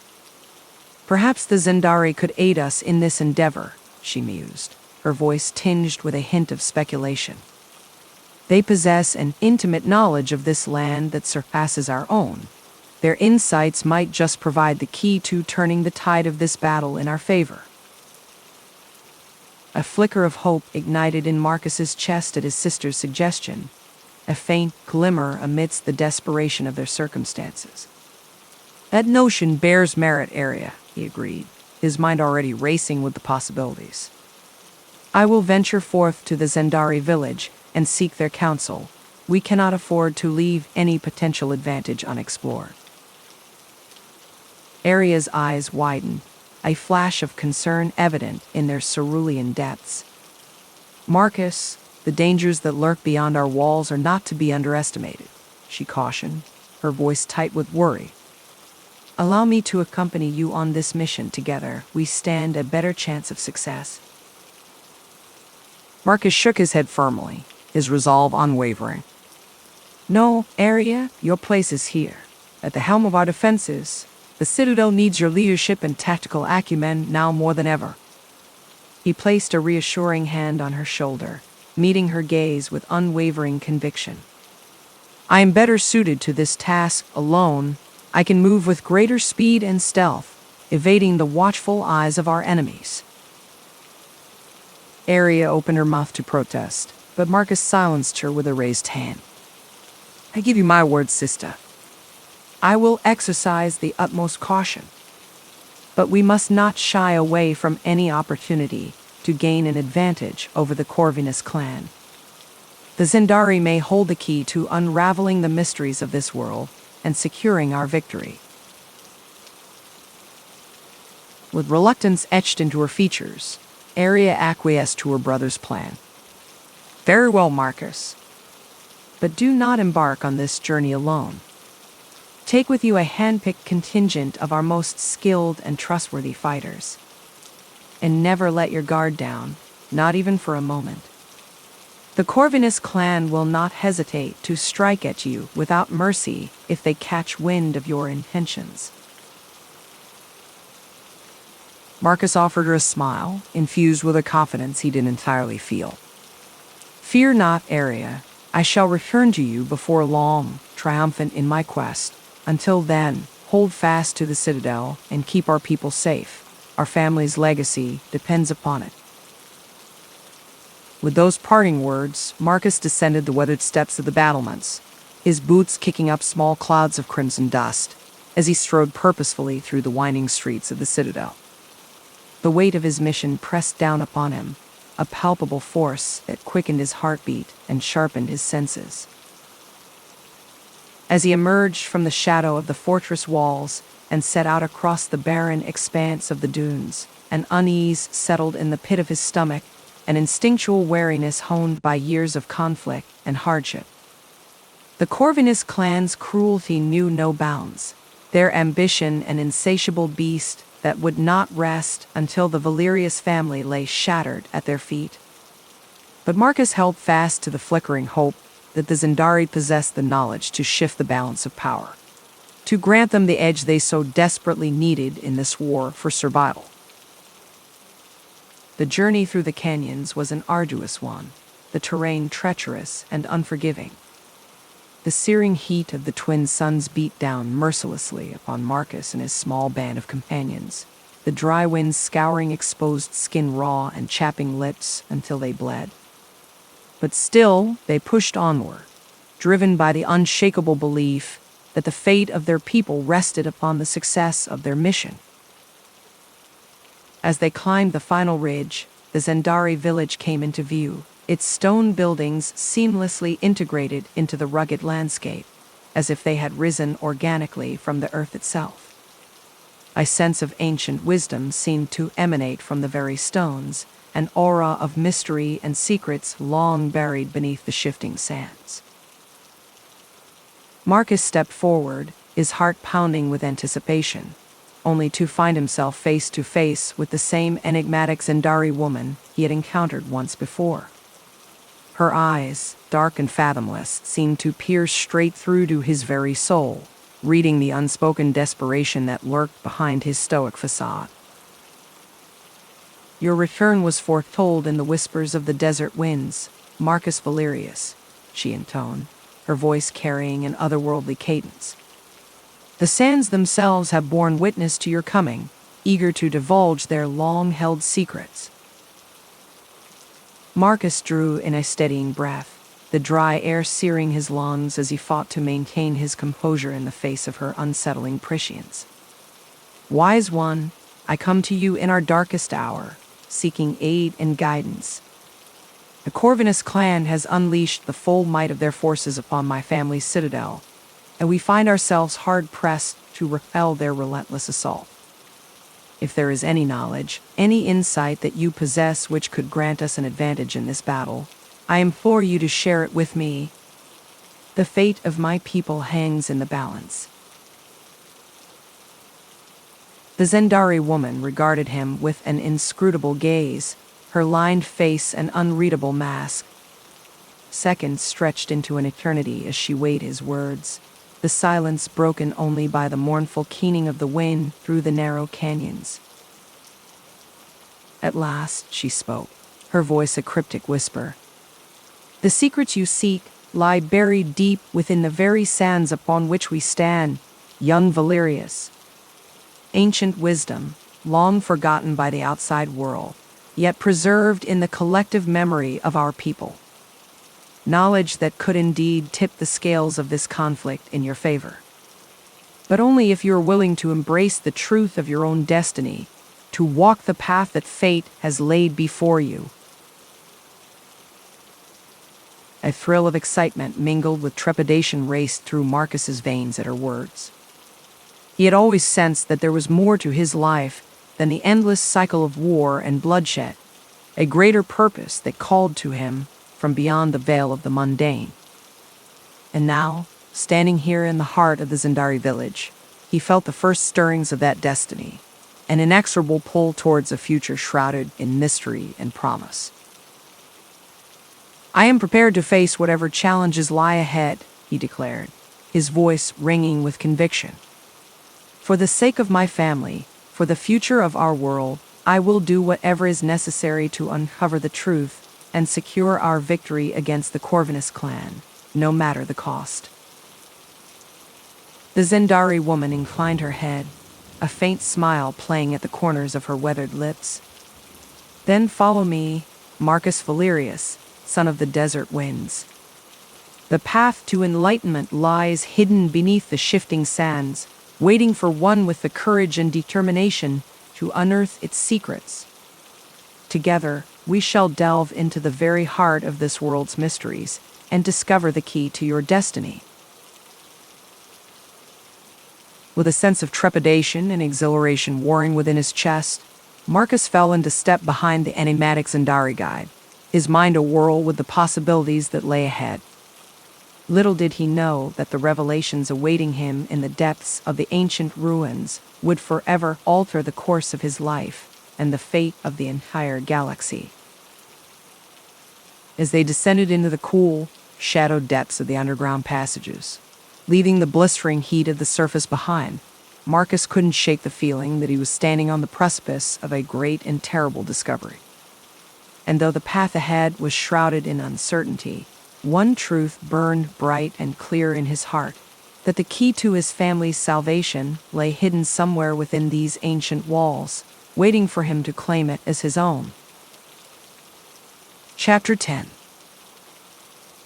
The ancient ruins beneath the sands of Solaris were a labyrinth of intertwining passages and crumbling chambers, their walls adorned with enigmatic symbols and faded murals. Marcus followed the Zendari woman, his eyes wide with wonder and trepidation. The air hung heavy with the musty scent of age and decay, while the dim light of the woman's lantern cast eerie shadows that danced across the stone. Dust motes swirled in the weak illumination as they made their way deeper into the ruins. Marcus's footsteps echoed hollowly on the worn flagstones, mingling with the soft scuff of the Zendari's leather-soled boots. Occasionally, a skittering sound would emerge from the darkness, perhaps the claws of some unseen creature inhabiting this forgotten place. Each noise made Marcus flinch, heart pounding against his ribs. A shiver ran through him, though whether from the chill or a primal sense of unease, he couldn't tell. He swallowed, throat suddenly dry. "What is this place?" he asked, his voice barely above a whisper, as if afraid to disturb the eerie silence that permeated the air. The words hung there, small and insignificant. The Zendari woman glanced back at him, her dark eyes glinting in the lamplight. High cheekbones cast her face in severe angles and shadows. "This is the heart of Solaris, young Valerius," she replied, her tone solemn. "A repository of knowledge and power that has been hidden from the eyes of the Confederation for centuries." Marcus felt a chill run down his spine at her words, the hairs on his arms standing up beneath the sleeves of his uniform. Power? What kind of power?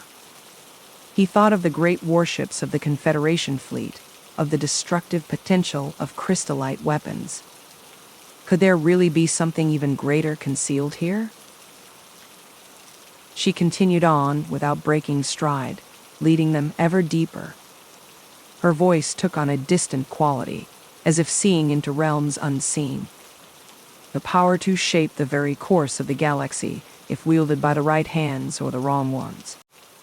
The lantern light caught the planes of her face, casting them in ominous shadow. A heaviness settled in Marcus's gut at the implications. He quickened his pace to draw even with her, boots scuffing anxiously on the stone. Then why keep it hidden? Surely the Confederation could use such power to maintain order, protect its citizens. The woman halted abruptly and rounded on him, gaze piercing. Raven hair framed her face like a cowl. The Confederation? A hint of derision colored her tone, lips curling. "Open your eyes, Marcus. The Confederation serves only the interests of the ruling elite, not the people it claims to protect. That is why this knowledge has remained buried, safeguarded by the Zendari for generations." Her intensity took him back. Marcus knew the government had its flaws and corruption ran deep, but this...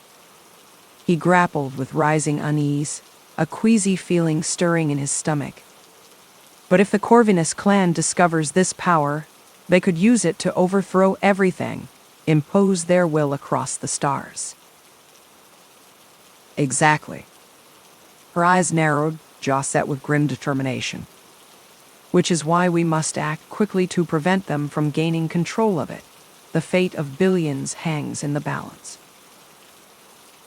Marcus straightened, a newfound resolve hardening inside him. No longer the wide-eyed recruit, but a man accepting the burden of destiny. "Tell me what I must do." His voice emerged firm, steadied by purpose. The Zendari woman gestured to the crumbling walls surrounding them, surfaces etched with intricate patterns and inscrutable symbols. Secrets of a bygone age. These ruins hold the key to unlocking the ancient technology that lies beneath Solaris. But the path ahead is treacherous, and the challenges you will face are unlike anything you've ever encountered. Trials of mind, body, and spirit that will push you to your limits and beyond. Her words hung portentously in the gloom. She stepped closer, studying his face as if judging his mettle. Apparently satisfied with what she found, the woman produced an object from the folds of her robe, a small crystal pulsing with inner light. It shone like a tiny star cupped in her palm. "Take this, let it guide you through the darkness to come." Marcus accepted the offering reverently, fingers closing around its surprisingly warm surface. A tingle raced up his arm at the contact, like a jolt of static. He met her eyes, unflinching. "I'm ready. Whatever it takes to protect my family and stop the Corvinus clan, I'll do it." Her lips curved in the ghost of a smile. "Then let us begin. Marcus Valerius, steel yourself. For the trials await, remember, the fate of the Confederation may very well rest on your shoulders." With that, she turned on her heel and strode deeper into the gloom, leaving him no choice but to follow. The lantern bobbed ahead of him like a will-o'-the-wisp, drawing him on. As they delved ever further into Solaris' secret underworld, a growing sense of scale settled over Marcus, the sheer immensity of the task ahead, the magnitude of what failure could mean.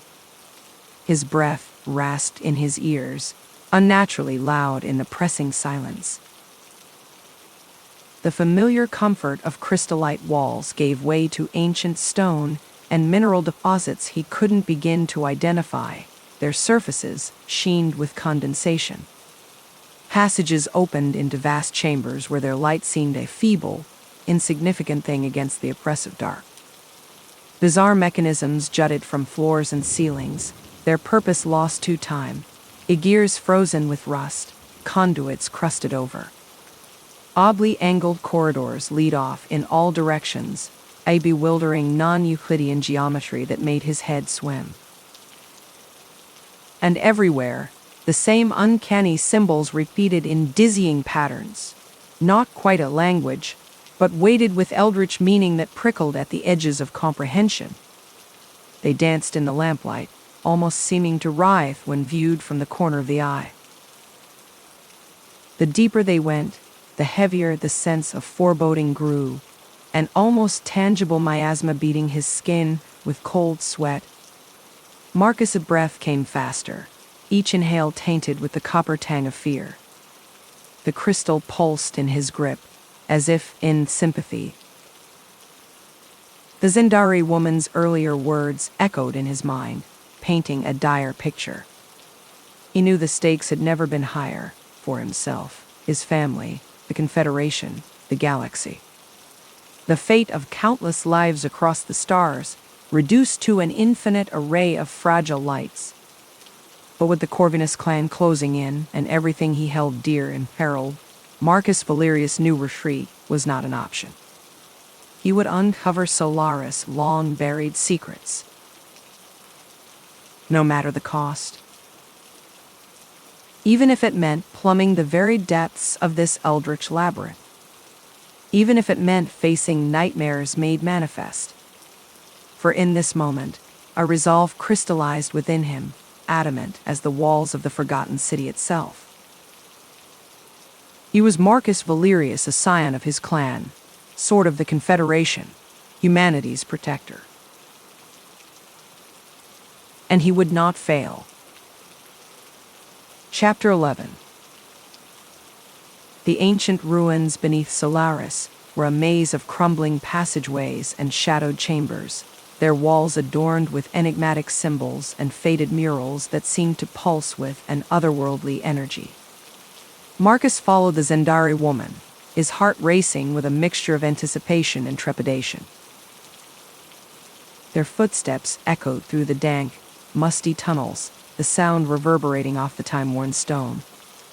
The only source of illumination was the flickering blue glow emanating from the woman's plasma lantern, casting eerie shadows that danced across the weathered walls. The air was thick with the scent of age and decay, and a chill mist seeped from cracks in the stone, coiling around their ankles like ghostly fingers grasping at their flesh. Marcus shivered, feeling the hairs on the back of his neck stand up as a prickling sensation of unease washed over him. He paused for a moment, letting his eyes adjust to the gloom as he took in the incredible scene before him. "This place is breathtaking," he breathed, his voice soft with awe. Reaching out with tentative fingers, he traced a line of arcane symbols etched into the wall, marveling at the way they flared to life at his touch, ancient power sparking across his skin. "I'd never seen markings like these before," Marcus murmured, transfixed by cryptic shapes and swirls. "What do they mean? What secrets do they hold?" The woman glanced back over her shoulder, her eyes glinting in the spectral lantern light like chips of obsidian. "They are a warning," she replied, her melodic voice echoing strangely in the close confines of the passageway. "And a promise, a record of the terrible power that lies buried deep within this place, waiting to be unleashed." Marcus swallowed hard past the sudden lump in his throat, feeling a cold bead of sweat trickle down his spine despite the clammy chill of the tunnels. He quickened his pace to catch up to his guide, unease and curiosity warring within him. "But what exactly are we searching for down here?" he asked, his words nearly swallowed by the pressing shadows. The woman came to an abrupt halt before an imposing mural, the vivid paint still startlingly fresh after countless eons. The scene depicted armies clashing beneath strange, unfamiliar constellations, cosmic light glinting off blades and armor. She turned to face Marcus fully, her expression grave as she met his searching gaze. "An ancient weapon," she revealed, her tone heavy with foreboding. "The Aversite cipher. With it, one could unravel the encryption on any data stream, peer into the heart of any system, no matter how secure." She clenched her fist, a scowl darkening her angular features. "It has the power to rewrite the very code of the Confederation itself." A wave of dizzy nausea washed over Marcus as the true implications crashed down on him like a physical blow. He braced a hand against the cool stone, trying to steady himself as the floor seemed to tilt beneath his feet. In the wrong hands? "It would be catastrophic," the woman finished for him, her voice hard as tempered steel. "That is why we must find it first, before the Corvinus clan can lay claim to its power." At the sound of that hated name, a jolt ran through Marcus, as if he'd been struck by a plasma bolt. His family's ancestral rivals. Of course, they were mixed up in this tangled web of secrets and lies. Fury and fear twisted in his gut like vipers as he struggled to make sense of it all. What could they possibly want with such a thing, he demanded, raking a hand through his hair in agitation. And how did they even learn of its existence? I thought this place, these ruins, were lost to history. The woman shook her head, mouth pressed into a grim line. "Never underestimate the reach of House Corvinus. They have ears everywhere, even in the hallowed halls of Concordance. Somehow, they discovered what sleeps beneath Solaris, and they will stop at nothing to claim it for themselves." She turned on her heel and set off again at a brisker pace, her lantern throwing wild shadows against the walls. Marcus had no choice but to stumble after her, his mind whirling with unanswered questions as he fought to keep up. "But how do you know of it?" he called out between panting breaths, his lungs burning with the effort. "Who are you, really? What aren't you telling me?" Her laughter floated back to him, an eerie sound in the musty stillness. "So many questions, young Valerius. Suffice to say, there are those among my people, the Zendari, who have long memories. We are guardians of secrets older than your civilization. Older, perhaps, than the stars themselves." Marcus's head spun, trying desperately to process it all. Mythic technology from a bygone age, arcane Zendari orders working from the shadows.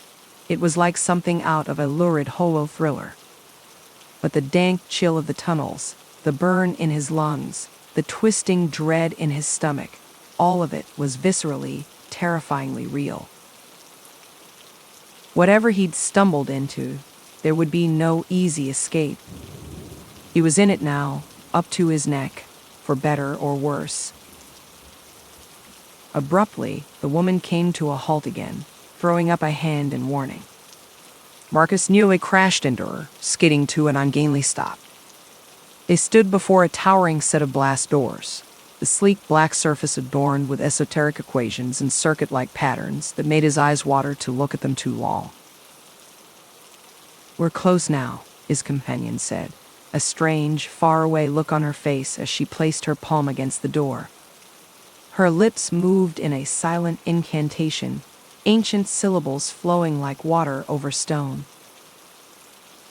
With a hollow boom that shook the foundations of the ruins, a hairline crack appeared in the seamless expanse of the doors, slowly widening into a circular portal rimmed in nacreous, swirling light.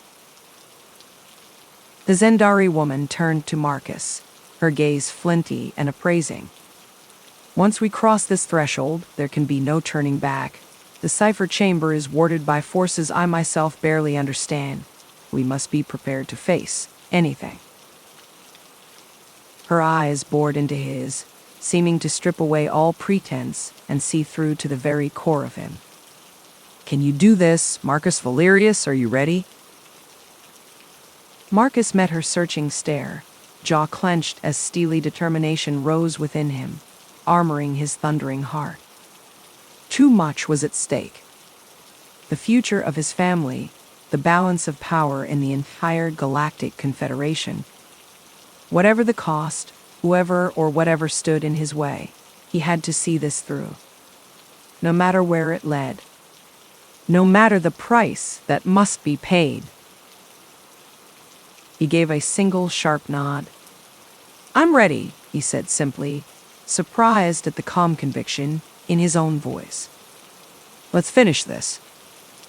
Side by side, they stepped through the portal, the ghostly light consuming them, subsuming their very reality. And the ancient doors shuttered closed behind them with the finality of a tomb, sealing them in with only shadows, and the patient, hungry whispers of powers long lost and terrors never meant to wait. The intrepid pair vanished into the whirling luminance, fates and futures uncertain, but their destiny at last in motion. And so it began. Chapter 12. The Valerius citadel trembled under the relentless onslaught of the Corvinus clan's forces, its ancient walls shuddering with each impact of the enemy's bombardment. Area Valerius stood tall and resolute atop the battlements, her raven hair whipping in the wind, emerald eyes narrowed in fierce concentration as she directed the defenses. The acrid scent of smoke and ozone filled her nostrils, mixing with the metallic tang of blood and sweat. "Hold the line," Area barked, her commanding voice cutting through the cacophonous din of blaster fire and explosions, willing strength into her beleaguered soldiers. "We can't let those Corvinus dogs breach the citadel." Her loyal troops responded with a renewed vigor, their sleek Viridium rifles unleashing blistering hails of plasma upon the advancing Corvinus forces. Corvinus soldiers, clad in obsidian armor emblazoned with the snarling wolf sigil of their clan, pressed forward with ruthless determination, heedless of the mounting casualties. But Area knew that despite the courage and tenacity of her defenders, the Valerius clan's resources were dwindling, the strain of the prolonged siege taking an inexorable toll. Area's gaze swept the crimson horizon, searching for any sign of her brother Marcus's return, a flicker of desperation in her eyes. "Where are you, Marcus?" she muttered under her breath, words swallowed by the howling winds. "Our people need you here, now more than ever." As the battle raged with unabated ferocity, the staccato rapport of Viridium rifles and the thunderous roar of ion cannons and unholy orchestra, Area's agile mind raced, calculating and discarding 1,000 contingency plans, each more desperate than the last. The Corvinus clan, led by the notorious warlord Draven Corvinus, had shown no indication of relenting, their single-minded determination to crush the Valerius family and seize control of the resource-rich Hyperion system unwavering. Suddenly, a flash of movement at the periphery of Area's vision wrenched her from her strategic ruminations. Whirling around with feline grace, hand dropping to the slender hilt of her vibro sword, she saw a lone figure approaching the citadel, a silhouette she would recognize anywhere.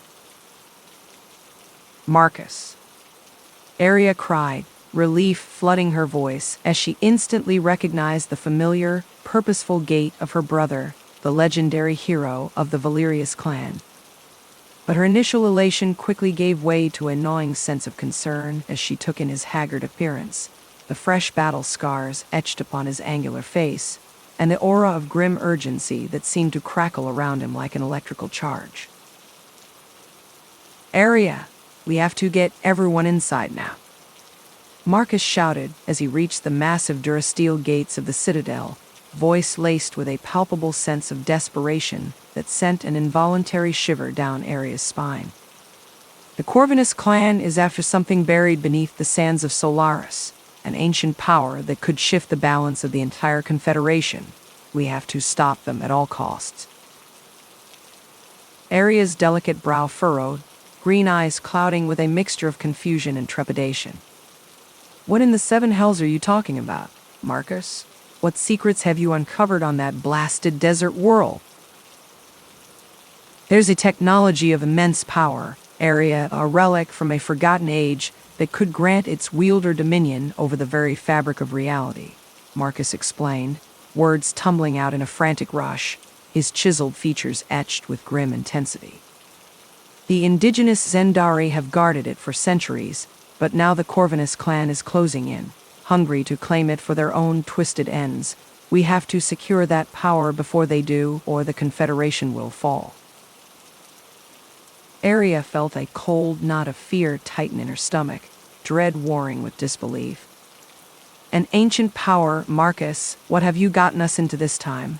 We're barely holding the line against Draven Corvinus's legions as it is, and now you want to chase some mythical doomsday device? Marcus gripped his sister's slender arms, his ice-blue eyes boring into hers with unwavering conviction. Aria, listen to me. This is bigger than our family squabbles, bigger than the petty ambitions of the clans. If Draven gets his hands on this technology, he won't stop at conquering the Hyperion system. He'll subjugate the entire damned Confederation, reshape reality itself to fit his twisted vision. We have to stop him, no matter the price. Aria searched her brother's chiseled face, saw the diamond-hard resolve etched in every line and plane. She knew that once Marcus committed himself to a course of action, not even the combined might of the Galactic Armada could dissuade him. With a heavy sigh, shoulders slumping beneath the weight of inevitability, Aria nodded. All right, Marcus, what do you need me to do? Get our people inside the Citadel walls, shore up the defenses for a prolonged siege, Marcus said, words clipped and precise, a general issuing commands. I'll take a small strike force, infiltrate the Solaris ruins, try to secure the relic before Draven's dogs can sink their teeth into it. You're going alone into the heart of enemy territory on some damned fool crusade? Aria demanded, incredulous anger sparking in her emerald eyes. Marcus, that's madness, even for you. Let me come with you, watch your back like I always have. But Marcus shook his head, jaw set with grim finality. No, Aria, the Citadel needs you. Our people need you. Hold the line, no matter the cost. You're the only one I trust to keep our family safe. Unshed tears glimmered in his eyes, the weight of 1,000 unspoken words. Aria's shoulders slumped in defeat, a heavy sigh escaping her lips. Damn you, Marcus, you better come back to me in one piece, or I swear by the old gods and the new, I'll storm the very gates of hell to kick your reckless ass. A ghost of a smile flickered across Marcus's battle-worn features. I'll do my best, little sister, but if the worst should happen, promise me you'll get our people to safety. The Valerius name, our legacy, is in your hands now. With that, Marcus turned on his heel, striding towards the shimmering heat haze of the Solaris wastes, a small band of his most elite warriors falling into step beside him. Aria watched him go, unshed tears burning her eyes, a leaden weight in her chest. She knew, with a terrible certainty, that the fate of not only her family, but of the entire Galactic Confederation, now hung in the balance. And as she watched her brother disappear into the swirling crimson sands, Aria whispered a desperate prayer to nameless gods she had long since lost faith in. Please, keep him safe, bring him back to me. Then, squaring her slender shoulders, hand tightening around the hilt of her vibral blade, Aria Valerius turned to face the oncoming storm, emerald eyes flashing with the fire of unbreakable resolve. She would hold the line. For her family. For her people.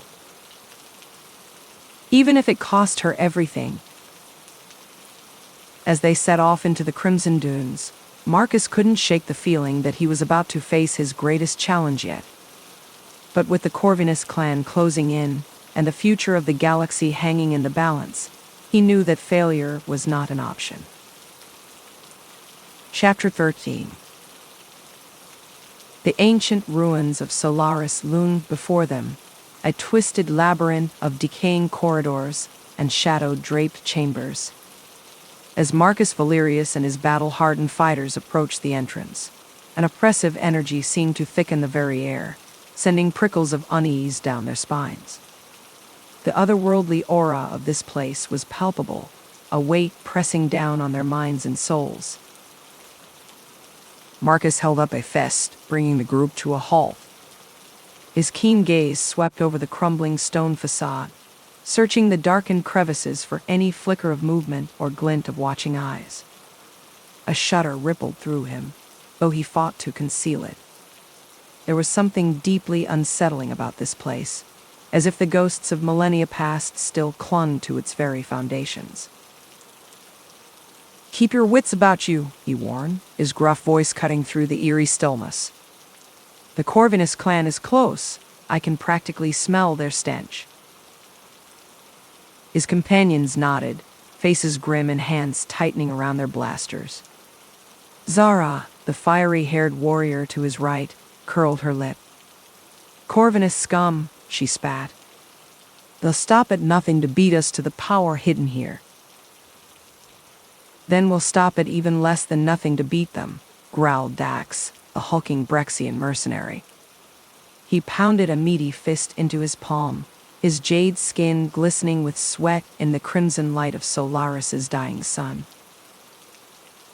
Marcus felt a flicker of pride at their show of determination, even as trepidation coiled in his gut. They were outnumbered, outmatched, and venturing into an abyss of unknown dangers.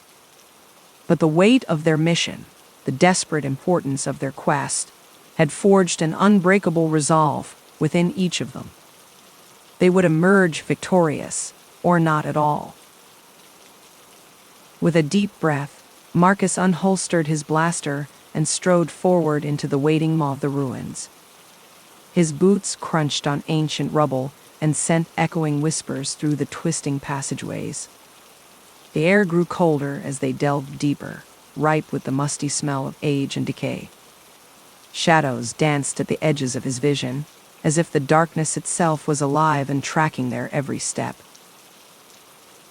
Zara fell into step beside him, her voice lowered to a taut whisper. "Marcus, I don't like this. It feels like the walls are watching us." He gave a grim nod, unable to shake the same crawling sensation of unseen eyes upon them. The Zendari woman warned that the power hidden here is unlike anything we've encountered. We must be on our. Suddenly, a strident warning from Dax shattered the sepulchral quiet. "Movement, on the right." Marcus pivoted on a heel, blaster snapping up to aim down a branching corridor. A flurry of motion flickered in the shadows, the telltale flutter of battle cloaks. The Corvinus clan. "Take cover," he roared. A heartbeat later, the passage erupted with the searing crackle of blaster fire. Crimson bolts stitched deadly patterns through the gloom, painting the crumbling stones in angry red light. Marcus and his companions scattered, pressing themselves into alcoves as they returned fire. The cloying scent of ozone and charred stone flooded the air. Marcus caught a glimpse of cruel, leering faces in the strobing flashes. The Corvinus were emerging from the shadows like wraiths, their dark armor drinking in the light. They were closing in, trying to pin down Marcus's band with overwhelming numbers and firepower. "We can't hold this position," Zara shouted over the din, unleashing a flurry of blaster shots that sent a Corvinus fighter staggering back in a spray of blood. Marcus clenched his jaw, his heart pounding at desperate staccato. She was right. They were being outflanked, cut off from any escape route. Sooner or later, the Corvinus would wear them down through sheer attrition. His gaze flicked frantically around the chamber, searching for something, anything to turn the tide. Then he saw it, the massive, ornate door the Zendari had spoken of, just visible at the far end of the corridor. The gateway to the ancient power buried in Solaris's catacombs. If they could just reach it. "The door," he shouted, ducking as a blaster bolt seared past his cheek. "We have to get through that door before the Corvinus. It's our only chance." Dax grunted his acknowledgement, laying down a withering hail of suppressing fire. "Go, we'll cover you." Marcus hesitated for a split second, torn between the urge to press forward and the need to protect his people. But he could see in their eyes that they understood. They knew the stakes, and they were willing to give their lives for this. With a tight nod, he gathered himself and lunged from cover, blaster spitting fire, as he charged headlong down the passageway. Bolts crisscrossed around him in a deadly web, but he pushed forward with single-minded determination, using every scrap of cover he could find. Behind him he could hear the defiant battle cries of his companions, the rapid bark of their weapons as they poured firepower into the Corvinus ranks. They were buying him time, he knew, sacrificing themselves to give him a chance. Hot tears stung his eyes, but he blinked them away. He couldn't let their sacrifice be in vain. At last he reached the towering door, its obsidian surface thrumming with strange energies. His breath came in ragged gasps as he pressed a palm to the cool metal, ancient runes seeming to glow at his touch. This was it. The key to everything. He spared one last glance over his shoulder, his heart wrenching at the sight of his companions, locked in their desperate fight. Zara, a whirlwind of flame-bright hair and flashing knives. Dax, roaring with berserker fury as he grappled a Corvinus soldier hand to hand. "Ancestors watch over you," Marcus whispered. Then he turned, took a deep breath, and with a massive heave shoved open the door to step across the threshold into blackness and the unknown. The door to the inner sanctum swung open with a grating rasp of stone on stone, revealing only a wall of undulating shadows that seemed to beckon him forward with grasping tendrils. Marcus felt his skin crawl at the eldritch energies emanating from that abyss, energies that felt primordial and laden with the weight of eons. The very air seemed to vibrate with a subsonic hum that set his teeth on edge. Steeling himself, he stepped across the threshold, the sudden transition from dim battle light to utter darkness blinding him for a moment. Behind, the sounds of fighting took on a muffled, distant quality, as if he'd plunged into the depths of the ocean. The only sound was the pounding drum of his own heartbeat in his ears. Slowly, his eyes adjusted to the gloom, and he found himself in a claustrophobic stone chamber that seemed to press in from all sides. Intricate carvings covered every surface, abstract patterns and sigils that pulsed with a cold blue radiance, as if imbued with a form of bioluminescence. Their light was scant, casting more shadows than it illuminated, but it was just enough for him to discern a path deeper into the catacombs. With each step, Marcus felt the weight of untold millennia pressing down on him. The very air seemed thick and stale, redolent with the dusty, dry scent of untold ages. And beneath that, a cloying undercurrent that evoked rotting blooms and funeral incense.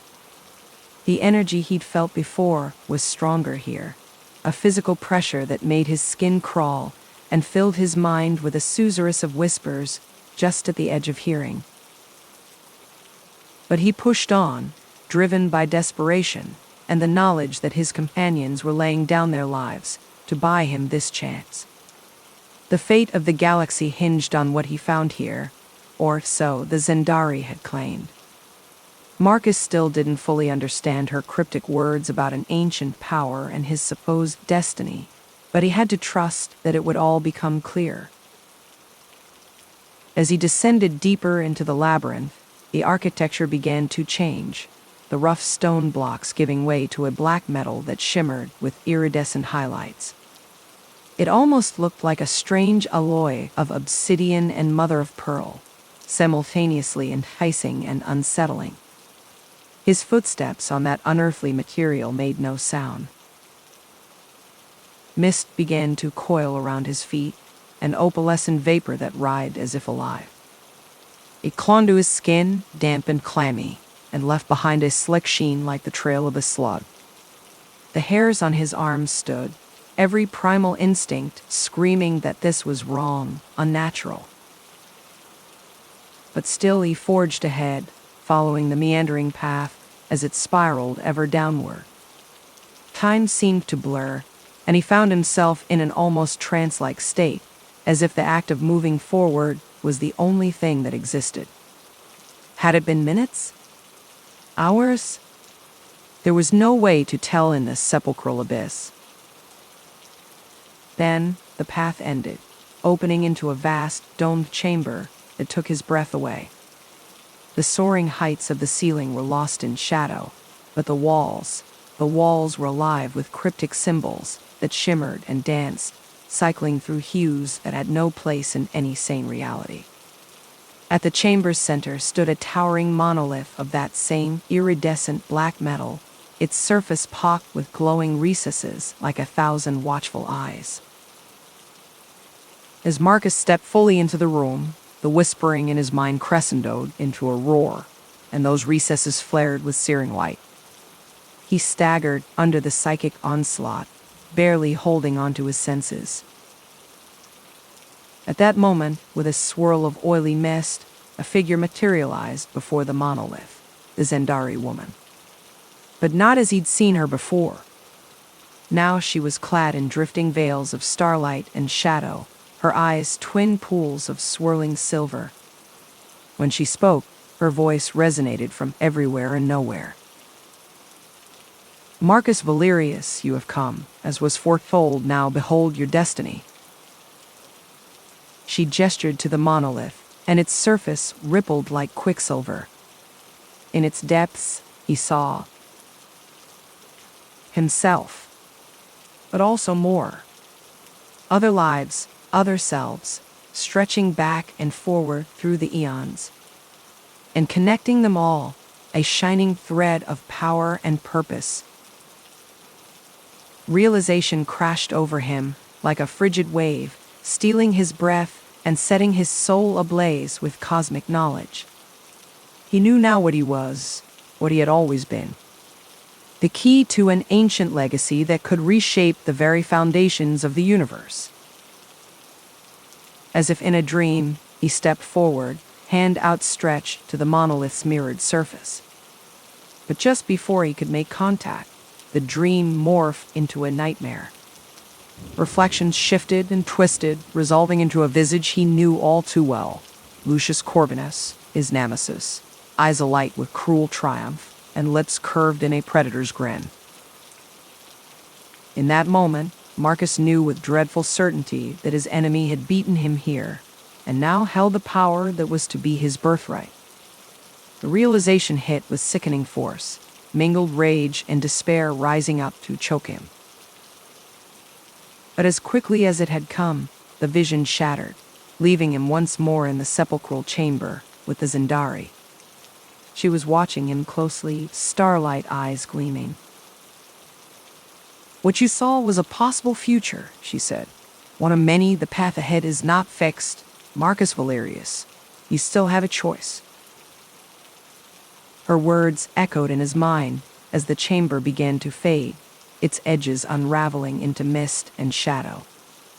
He felt himself falling, plunging into an endless abyss where all futures converged. And then, with a jolt, he was back in the antechamber. The towering door closed behind him. Chest heaving, he stared at its carven surface, the cryptic runes seeming to mock him with hidden meaning. From beyond, he could still hear the distant sounds of battle, of blaster fire, and shouted orders, underscored by throaty roars of engines. The fight still raged, but for how much longer? Marcus clenched his fists, the weight of revelation still pressing on his soul. He knew now the scope of what he faced, and the consequences if he failed. Everything hinged on the choices he made next. With a growl of determination, he unslung his blaster and turned to rejoin his companions. One way or another, this ended today. Solaris would finally yield its secrets, or serve as an empire's tomb. Chapter 14.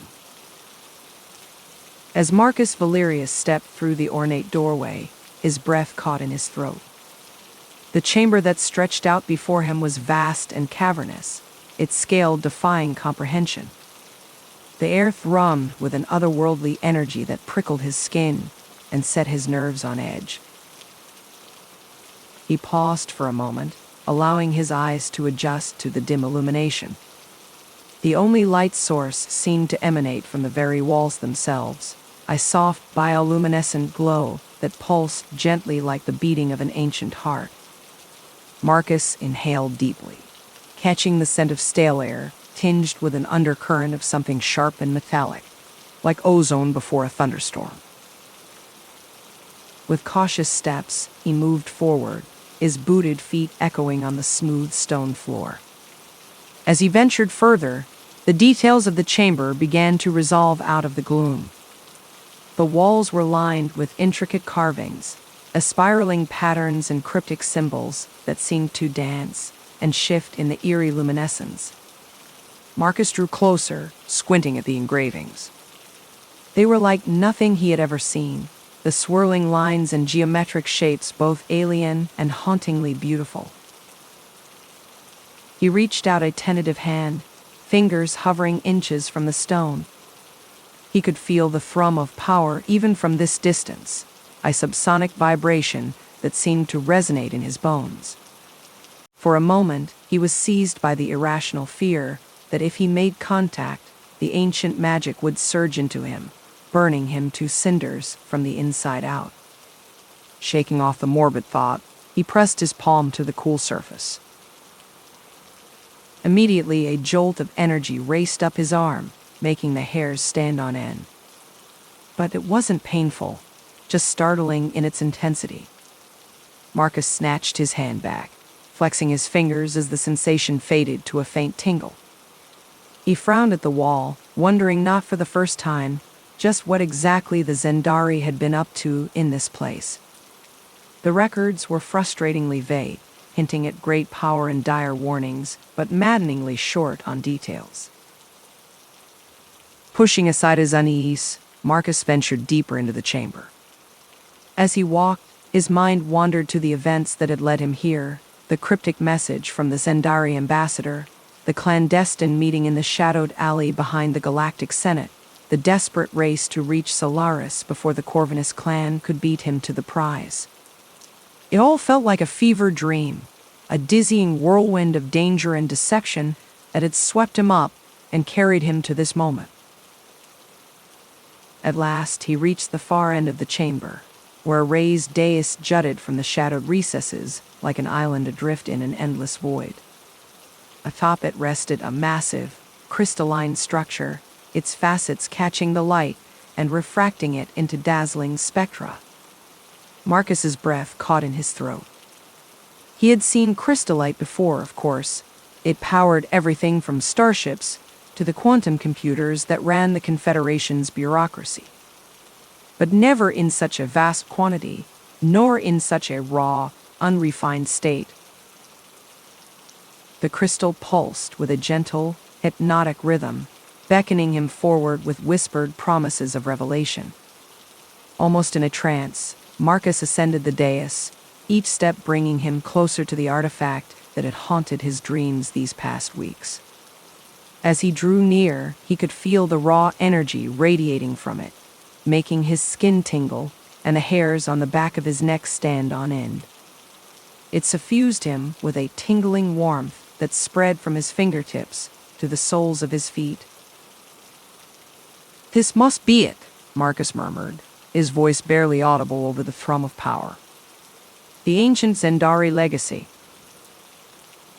With trembling fingers, he reached out to trace the intricate etchings on the crystal's surface, marveling at their delicate complexity. Each swirling line seemed to contain lifetimes of hidden wisdom waiting to be unlocked. As his fingertips brushed the smooth facets, the crystal flared brighter, pulsing in time with his heartbeat. Marcus drew in a sharp breath as images flooded his mind's eye, towering citadels of glass and light, robed figures chanting in an unknown tongue, a sense of immense power thrumming through every atom of his being. Suddenly, a voice cut through the sacred aura of the chamber, like a blade, cold, harsh, and dripping with malice. "Well, well, if it isn't the young Valerius heir." Marcus whirled around, the visions shattering like a fever dream. Instinctively, he dropped into a fighting crouch as he raised his blaster, muscle memory taking over. His heart pounded against his ribcage as he found himself face to face with his nemesis. Lucius Corvinus stood at the chamber's entrance, a mocking sneer twisting his patrician features. He cut an imposing figure in his black armor, his cape billowing behind him like a banner of shadow. The insignia of his clan, a silver serpent devouring its own tail, glinted on his breastplate. "I must say, I'm impressed you managed to beat my forces here. But then, you always were an overachiever, weren't you, Marcus?" Marcus narrowed his eyes, finger hovering over the trigger of his blaster. The hatred that flared within him was an old wound, festering with the bitter poison of 1,000 slights and betrayals. He could still remember the day Lucius had sabotaged his final trial at the academy, nearly costing him his commendation. The day Lucius's schemes had driven Marcus's father to an early grave, leaving him to shoulder the burden of leadership alone. The day Lucius had tried to have him assassinated in broad daylight on the steps of the Galactic Senate. "Corvinus," he spat, the name acrid on his tongue. "I should have known you'd slither out of whatever fetid hole you've been hiding in." Lucius chuckled, the sound devoid of any real mirth. He sauntered forward, each step calculated and predatory. His boot heels clicked on the stone, the sound unnaturally loud in the cavernous space. "Hide? Oh no, dear boy. I've been right here, working tirelessly to claim what is rightfully mine, this ancient power you've stumbled upon." He gestured dismissively at the pulsing crystal. "It's the key to total domination of the Confederation, and I will seize it, no matter the cost." Marcus shook his head in disgust. "You're delusional, Corvinus. The crystallite belongs to the people, not to power-hungry tyrants like you." "The people?" Lucius scoffed. "The people are sheep, Marcus, mindless cattle to be herded and controlled. Only the strong have the right to rule." He took another step forward, looming over Marcus like a bird of prey. "And I am the strongest of all." A white-hot surge of rage seared through Marcus's veins, boiling his blood. His grip tightened on the blaster until his knuckles ached. "Over my dead body, Corvinus." Lucius's smile widened, baring teeth. "That can be arranged." His hand drifted casually to the hilt of his own weapon, a sleek, black chrome plasma saber. "But first, I think I'll take a little trip to that crumbling citadel you call home, Tiberius Prime, isn't it? Such a lovely place. It would be a shame if something unfortunate were to befall it." Ice flooded Marcus's gut as the implication sank in. His family. Corvinus was threatening his family. The ones he had sworn to protect at all costs. Images flashed through his mind, his mother's gentle smile, his sister's infectious laughter, the way his little brother's eyes lit up whenever Marcus came home on leave. The thought of any harm coming to them made his blood run cold. "You bastard," he snarled, bringing his blaster to bear. The tactical readout in his helmet's A2D lit up, outlining Corvinus's vital points in glowing red. One shot, that's all it would take. One squeeze of the trigger, and he could end this now, put a smoking hole right between Lucius's eyes. But he hesitated. Some whisper of premonition stayed his hand, a feeling that this was not how it was meant to be. That there was something more at play here, some greater destiny waiting to unfold. And in that fractured sliver of a second, the world shattered. A deafening rumble shook the chamber, the ancient stones groaning as if in pain. Dust rained down from the vaulted ceiling as the walls shuddered and heaved. The crystal on the dais flared with blinding intensity, bathing everything in stark, silver radiance. Marcus staggered back, one arm flung up to shield his eyes. Through squinted lids, he saw Lucius doing the same, the smugness wiped from his face by a look of sheer, dumbfounded shock. "What is this?" Lucius demanded, a note of fear fracturing his veneer of calm. He staggered back, shielding his eyes against the searing light. Marcus had no answer. He could only watch in stunned disbelief as the crystal pulsed faster and faster, building to a crescendo of power that thrummed in his bones. And then, with a soundless detonation, a wave of pure energy exploded outwards, engulfing the chamber in its ethereal glow. It washed over Marcus like a tsunami, flooding his veins with liquid starlight. It was agony and ecstasy entwined, threatening to unmake him at the subatomic level. He could feel it rewriting his very DNA, unlocking something ancient and primal within him. A secret fire, long dormant, now roaring to life. In that eternal moment, as the energy sang through him like a choir of galaxies, Marcus understood with blinding clarity his true purpose. He had been chosen, forged in the crucible of destiny, to stand against the darkness that sought to devour the Confederation. The fate of billions now rested upon his shoulders, a burden he would bear until his final breath. For he was a Valerius, and a Valerius never surrendered. As the light died away and the chamber stilled, Marcus rose to his feet, forever changed. Power crackled at his fingertips, a storm barely contained. He could feel it coursing through him, a living current of energy waiting to be unleashed. He fixed his gaze on Lucius's shocked face, lips curving into a grim smile. The other man stumbled back, eyes wide with something like fear. Good. Let him be afraid. Let him taste the terror he had inflicted on so many others. Marcus flexed his fingers, relishing the surge of strength that answered his call. The lines of the prophecy echoed in his mind, carved in his memory since childhood. In the hour of darkest need, when shadow threatens to devour light, a champion shall rise, born of the blood, to wield the star-forged might. He had never understood those words, until now. This was his hour, his destiny, and he would meet it head-on, without fear or hesitation. "Shall we begin?" Marcus asked softly, the promise of retribution thrumming in his voice. He took a step forward, the ancient power of the crystallite singing in his veins, and prepared to face the greatest battle of his life. Chapter 15. The chamber was a maelstrom of blinding light and deafening rumbles, the ancient power at the center of it all pulsing with a ferocity that seemed to shake the very foundations of Solaris. Marcus Valerius stood at the heart of the chaos, his eyes wide with a mixture of awe and terror, as he felt the energy coursing through him. It was like standing at the center of a supernova.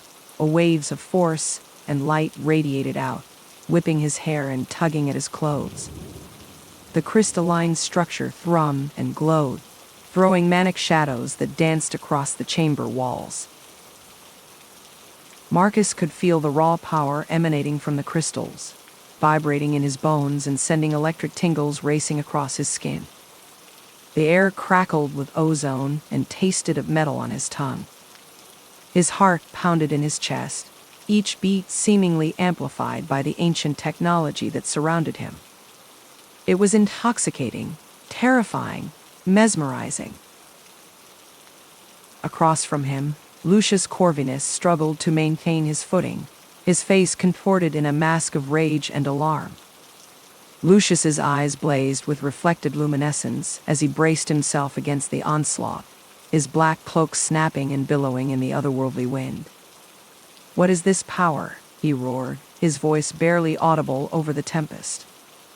The words were ripped from his mouth by the energy maelstrom. Marcus had to squint against the glare to make out Lucius's features. The elder Corvinus looked haggard, his patrician face gaunt and skeletal in the eldritch light. Shadows pooled in the hollows of his cheeks and eyes, giving him the appearance of a skull. For a moment, Marcus felt a twinge of pity for his old adversary. Lucius was a relic of a bygone era, desperately clinging to power even as the galaxy moved on without him. But then Marcus remembered all the suffering Lucius had caused, the lives ruined, the world shattered in his ceaseless pursuit of dominance. Pity hardened into resolve. Marcus steeled himself, his fingers tightening around the hilt of his blaster. He could feel the weapon vibrating in his grip, almost eager to be unleashed. "This is the power that will be your undoing, Corvinus," Marcus said, his voice carrying a newfound authority. As he spoke, he sensed rather than saw a change come over the chamber, the light seeming to bend towards him, as if heeding his call. It buoyed him, straightening his spine and squaring his shoulders. Lucius's expression twisted into a snarl, his own weapon raised and ready. The barrel glinted with deadly promise. "We'll see about that, boy," he spat. "This power is mine to command, and I won't let you or your pathetic family stand in my way." Corvinus's eyes were wild, spittle flying from his lips as he shrieked his defiance.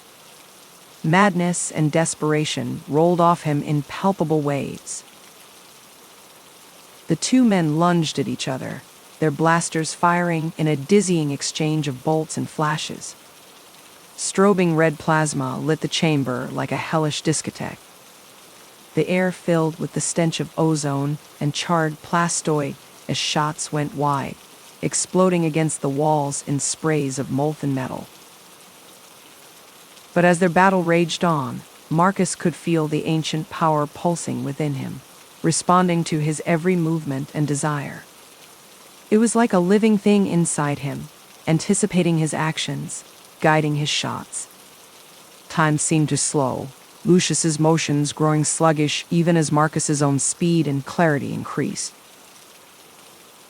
The blaster became an extension of his will, his finger flexing on the trigger in perfect synchronicity with his racing heartbeat. His perceptions sharpened, the world coming into hyper-focus. He could see individual motes of dust hanging suspended in the air, could track the contrails of each plasma bolt as they arced towards their targets. With a surge of focus, he deflected Lucius's attacks almost contemptuously, his own shots finding their mark with unerring precision.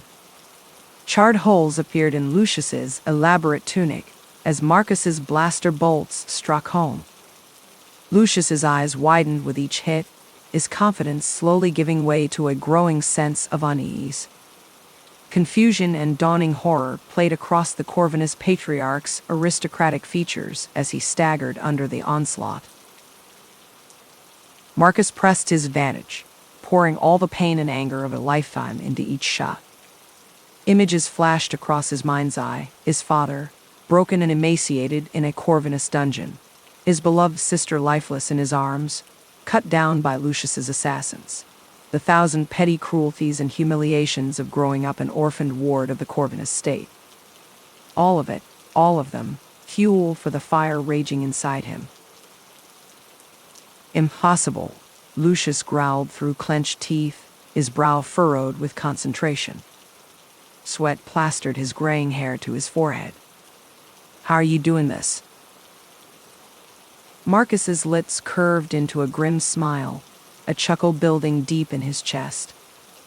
The power of Solaris flows through me, Corvinus, and I'll use it to destroy you and all who stand with you.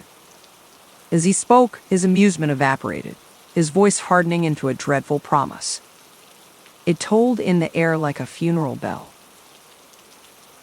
As the words left his lips, Marcus felt a surge of energy coursing through him, the crystalline structure at the center of the chamber pulsing in response.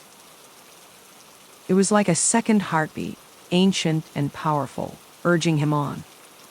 With a flick of his wrist, he unleashed a devastating barrage of energy blasts, each one striking Lucius with the force of a small explosive. The bolts ripped through Corvinus, sending up flares of light and eruptions of blood. Lucius Corvinus howled in pain and rage, his body convulsing as the energy tore through him. The skin blackened and peeled away where the blasts touched him, revealing charred cybernetic implants beneath. Sparks jetted from ruptured conduits. Fluids leaked from cracked reservoirs, hissing and spitting as they hit the superheated floor.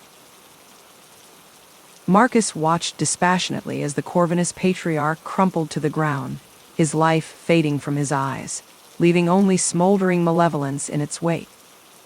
Lucius twitched once, twice, a charred and broken marionette, then was still. An awful silence descended, broken only by the fading echoes of the fatal shots. In the eerie stillness that followed, Marcus surveyed the chamber, his mind racing with the implications of what he had just done. The ancient power of Solaris was his to command, and with it, he had defeated one of the most powerful men in the Confederation. Exultation warred with trepidation inside him. He'd crossed a threshold, broken an inviolable taboo by wielding this alien magic. There would be no going back from this. But as he turned his gaze to the flickering crystalline structure, he knew that his task was far from over. The Corvinus clan would not be the only ones to covet this power, and he would have to be vigilant in protecting it from those who would seek to abuse it. He sensed the trials to come as shadowy forces already massing against him, hungry for Solaris's secrets. With a deep breath, Marcus steeled his resolve. The fate of the Confederation now rested on his shoulders, and he was determined to use the power of Solaris to shape a better future, one where justice and equality reigned supreme. No matter the opposition he faced, no matter the sacrifices required, he would prevail. He must, for all their sakes. Chapter 16. The Valerius citadel stood defiant amidst the crimson sands of Solaris, its ancient walls weathering the relentless assault of the Corvinus clan's forces like an immovable sentinel. High atop the battlements, Area Valerius scanned the shimmering horizon, searching in vain for any sign of her brother's return. Worry gnawed at her heart, an ever-tightening knot of apprehension. She squinted against the glare of the twin suns, their merciless rays beating down upon the arid landscape.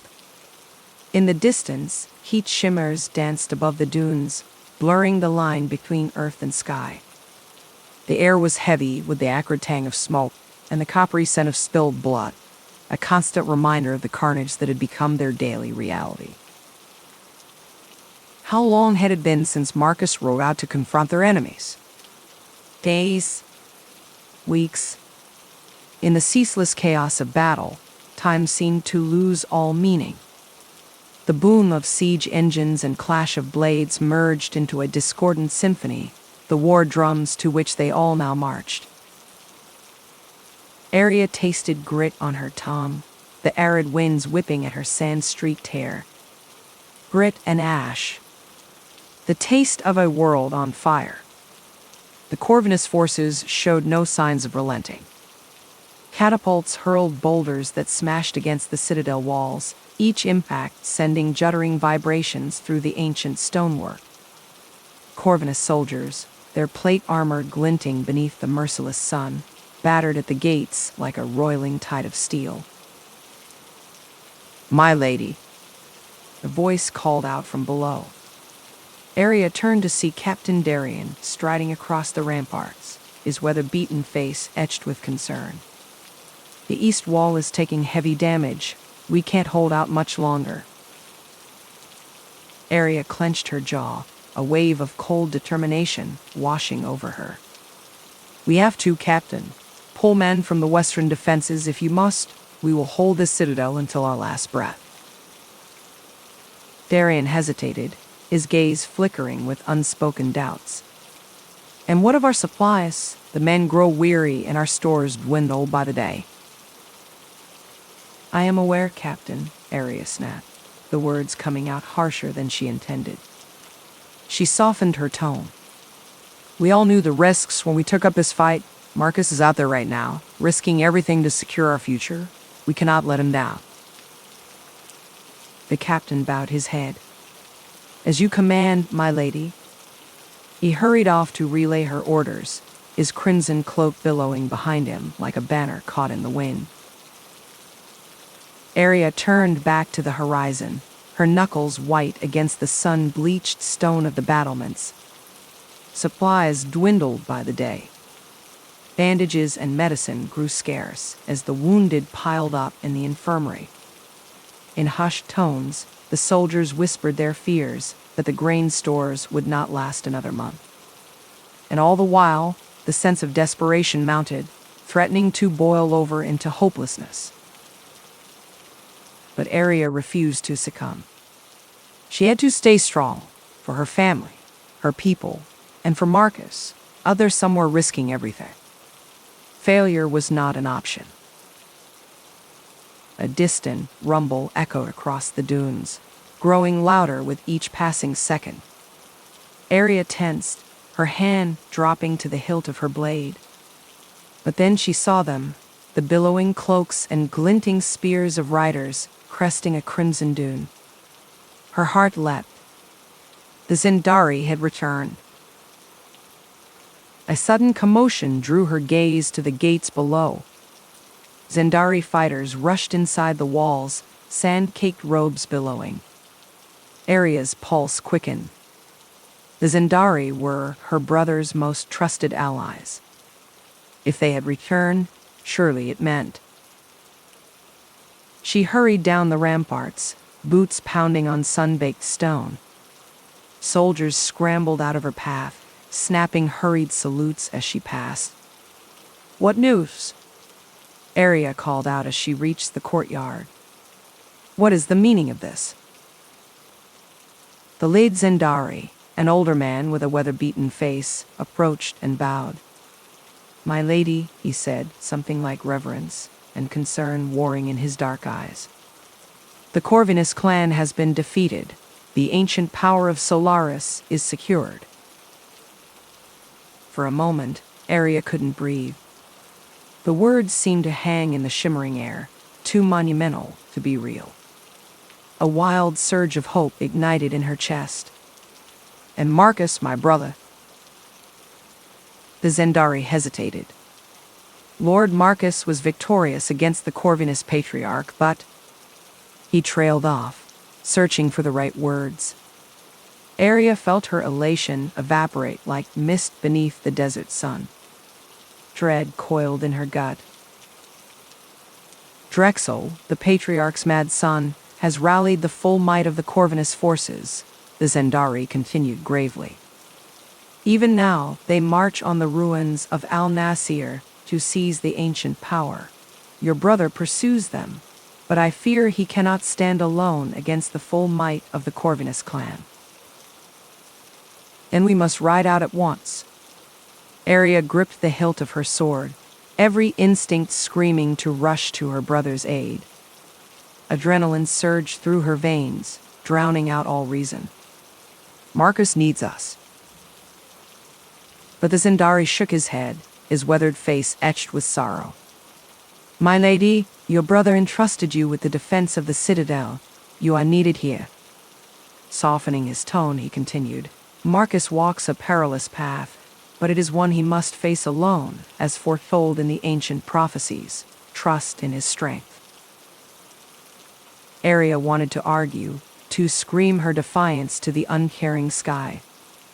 Every fiber of her being cried out to be at her brother's side, to face this threat together as they always had. But deep down, she knew the Zendari spoke the truth. Her place was here, safeguarding their home and their people until Marcus returned victorious. She swallowed her frustration, tasting bile at the back of her throat. With a curt nod to the Zendari, Arya turned to face her soldiers. They looked to her now, their faces worn and haggard, but their eyes still bright with trust. She would not let them down. Arya raised her voice to be heard above the chaos of the siege. The Corvinus clan seeks to break us, to shatter our resolve as easily as they shatter our walls. But we are Valerius. Our blood is old, and our wills are iron. We will hold this citadel until Lord Marcus returns, no matter the cost. The soldiers roared their approval, beating swords against shields in a ragged cacophony that echoed off the citadel walls. In their eyes, Arya saw reflected her own determination, the unbreakable spirit of the Valerius clan. These were her people, her family, and she would fight to her last breath to keep them safe. As the Zendari slipped back into the crimson dunes astride their dappled sandriders, Arya stood tall, the wind snatching at her billowing white cloak.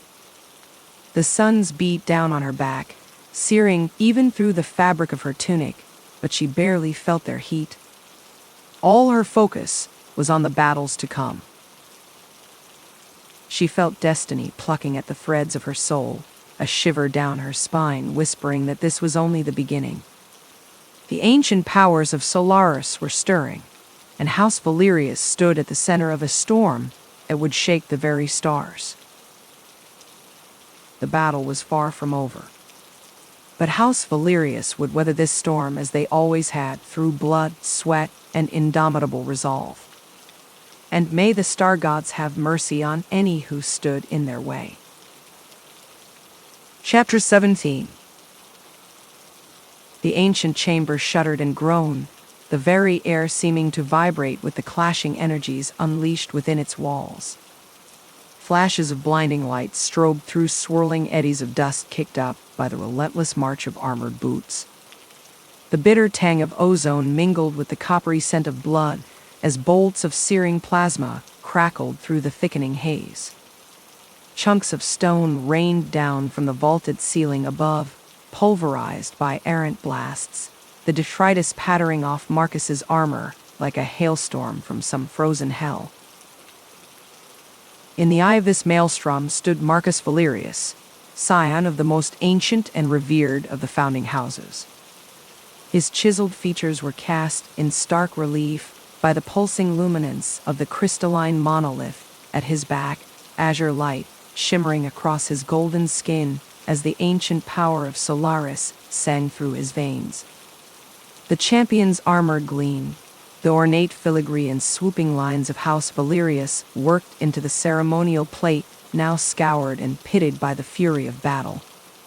But still it held, a bulwark against the onslaught, turning aside all but the most powerful blows.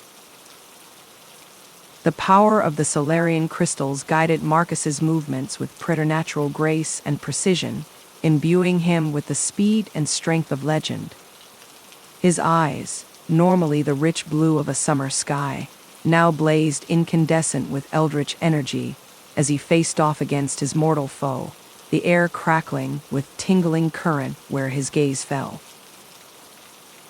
Drexel Corvinus snarled, spittle flying from lips curled back to bare clenched teeth.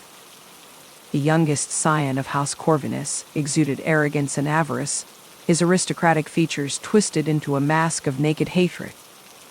The heir apparent had thrown the weight of his family's vast wealth and influence behind this audacious gambit, determined to crush the fledgling champion and seize control of the Solarian crystals in one fell swoop. He brought to bear the full might of his family's private army in a relentless onslaught against the lone champion of Solaris. The scions of the minor houses rallied to Corvinus's banner, hungry for the scraps from his table, their men a motley ocean of heraldry and house colors. The air sizzled and hissed as they poured through the chamber's shattered gate, loosing a ceaseless barrage of plasma bolts that ripped through the chamber, their passage rending the swirling mist into vortices of red and gold. But Marcus stood undaunted, a preternatural calm settling over his strained muscles as the battle clarity of the Zendari flowed through him. The ancient order had honed his body and mind, transforming him into a living weapon in the service of Solaris. With fluid economical motions, his blade flickered and danced, slapping aside the blistering storm of energy bolts. The glowing filaments threaded through his gauntlet pulsed with each deflection, weaving a scintillating web of protection around him. Drexel's men began to fall, scythe-like wheat before the whirling dervish that Marcus had become, a conduit for the ineffable power of a lost age. The champion moved like quicksilver, his blade tracing ephemeral arcs of shimmering light as it cleaved armor and bone with equal ease. The screams of the dying mingled with the shriek of rending metal and the meaty thunk of sundered limbs. "Yield, Drexel," Marcus called above the fray, his mellifluous baritone resonant with quiet authority. "This power was never meant for the likes of you and your grasping clan. The crystals serve a higher purpose. End this madness before more lives are spent in vain." Drexel's lip curled, transforming his patrician sneer into a feral rictus. "Never," he spat, redoubling his assault. The scion's ornate armor hummed and crackled with barely restrained energies as he strode forward, disdainfully hurling underlings from his path. Plasma shrieked and sizzled as the Corvinus forces pressed their attack, determined to overwhelm Marcus through sheer numbers and ferocity.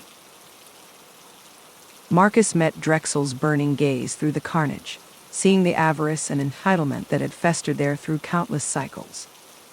House Corvinus had once stood among the most loyal and proud of the founding families, their names synonymous with honor and integrity. To see how far Drexel's forebears had fallen, how pride had curdled into arrogance and nobility into avarice, it was almost too much to bear. The champion's blade sang a scintillant aria of parries and ripostes as he turned back the onslaught, the air around him shimmering with deflected energy bolts. Moment by moment, Marcus gave ground, the ancient power singing through him, begging for release.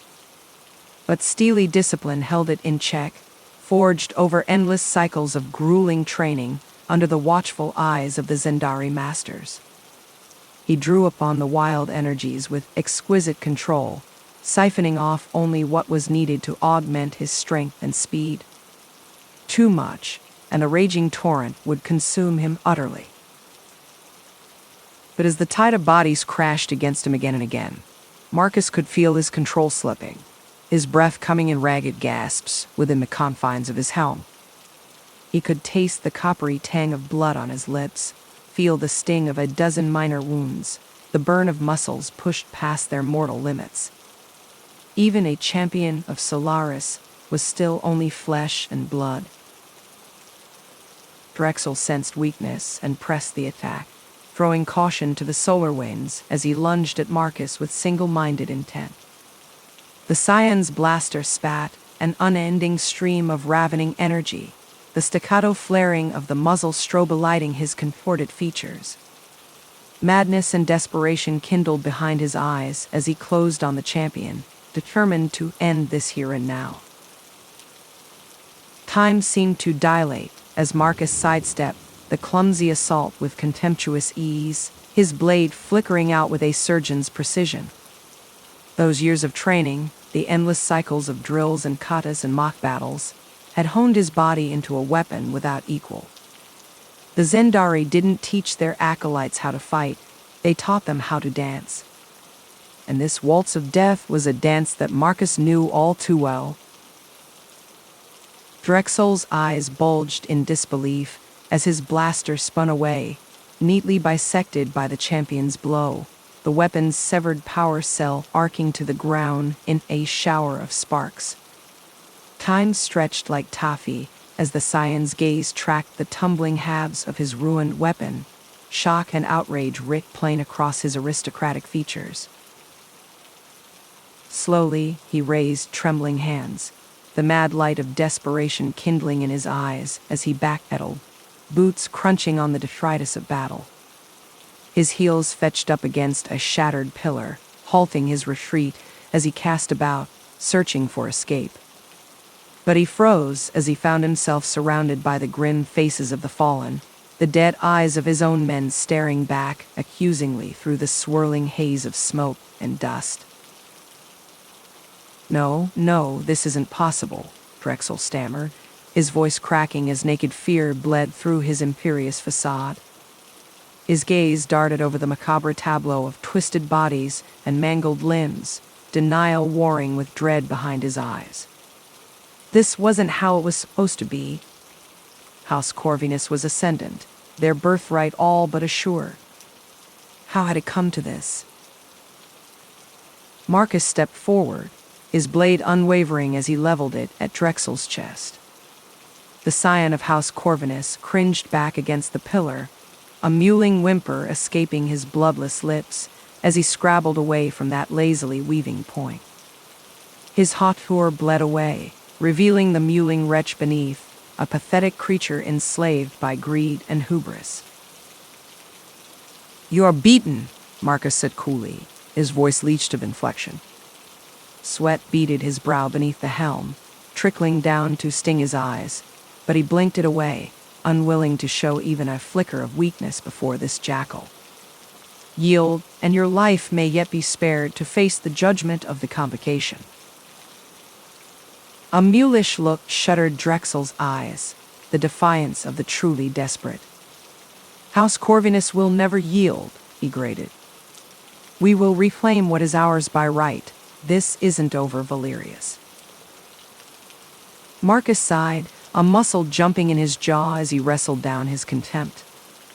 "Your hubris blinds you even now." But his words were swallowed by a deafening roar as the ancient chamber shook, streamers of dust and debris raining down from the vaulted ceiling above. Marcus spun, casting out with his other senses, as a blinding luminance erupted from the quiescent monument behind him, bathing the scene in coruscating rainbows. Power pulsed from the ancient Solarian edifice in waves, thrumming through his bones, setting his teeth on edge. The champion inhaled sharply as he felt the eldritch forces swell, raging against his tenuous control, hungering for release. Marcus raced toward the dais, Drexel forgotten as instinct and training screamed at him to move, to act before this unbridled force consumed them all. The heels of his boots rang against the stone as he charged up the steps, the sting of ozone sharp in his nostrils. The Zendari glyphs etched into the living metal of his gauntlet flared to scintillant life, pulsing in sympathy with the wildly cascading energies bleeding from the shrine. Motes of light swirled around him, caressing his skin with tingling fingers of current as he reached out, fingers spread wide. Destiny swelled within him, vast and implacable, a raging tide that threatened to sweep away all that he was, all that he had ever been. But Marcus was a child of House Valerius, the eldest of the founding houses. The blood of heroes flowed through his veins, steeling his resolve. Like his forefathers before him, he would not yield. He would not bend. He would stand, a bulwark against the coming storm, and damn the cost. The champion's hand made contact, ancient power surging up his arm in a blinding torrent as cosmos-spanning circuitry engaged for the first time in eons. The universe dissolved in light and fury, a soundless detonation of power that rippled across the cosmos. Galaxies trembled. Worlds cried out. In that fragile instant between breaths, Marcus Valerius became the crucible of convergence for primordial forces beyond reckoning. Time and space flickered, stuttering wildly as fundamental constants strained at their bonds. And through it all, a single thought crystallized in the champion's mind, as clear and sharp as winter's first frost. Upon his shoulders now rested the fate of worlds uncounted. The future of House Valerius, of Solaris, of the Confederation itself, would be forged in the decisions to come. One thing was certain: the game had changed. The board had been reset, the pieces scattered to the proverbial winds. The crystal pulsed beneath his hand, its inner light blazing bright, and faded, returning to quiescence as though nothing had transpired. Marcus slumped to his knees, his armor suddenly, achingly heavy. The Zendari glyphs faded, their purpose served, the raging torrent of energy once more locked away. The champion raised a trembling hand, hardly daring to breathe, as he examined it for damage. But the flesh was unmarked, only the faintest traceries of fading light limning the bones beneath. Drexel groaned, stirring feebly amidst the rubble. Marcus ignored him, his gaze still fixed on the softly pulsing crystal. He had seen something in that endless instant, a glimpse of what might be if he had the courage to seize it. A future where House Valerius once more took its rightful place at the forefront of the Confederation, a shining beacon of hope and progress. But the cost would be high. Higher than any man should rightfully be asked to pay. Marcus bowed his head, exhaling a shuddering breath as the weight of destiny settled upon his shoulders like a shroud. So be it. He was a Valerius, a scion of the most ancient and revered of the founding houses. He would pay the price, whatever it might be. The game had changed, and Marcus Valerius would change with it. Chapter 18. The Valerius citadel stood defiant against the relentless onslaught of the Corvinus clan's forces, its ancient walls weathering the storm of blaster fire and artillery like a grizzled veteran who had seen 1,000 battles. The acrid smell of scorched stone and melted plasteel filled the air, mingling with the ozone tang of energy weapons. Area Valerius moved with a sense of purpose through the chaos, her keen emerald eyes scanning the battlefield as she directed her troops with sharp gestures and clipped commands. Sweat beaded on Aria's brow beneath her battle helmet as she surveyed the carnage unfolding before the citadel walls. Soldiers in the silver and blue of House Valerius clashed with the purple and gold-clad warriors of Clan Corvinus in a brutal melee, the crash of blades and crack of blaster, fire rising above the screams of the wounded and dying. Her dark hair, pulled back in a tight braid, whipped behind her as she spun to face a fresh assault, blaster already humming in her hand.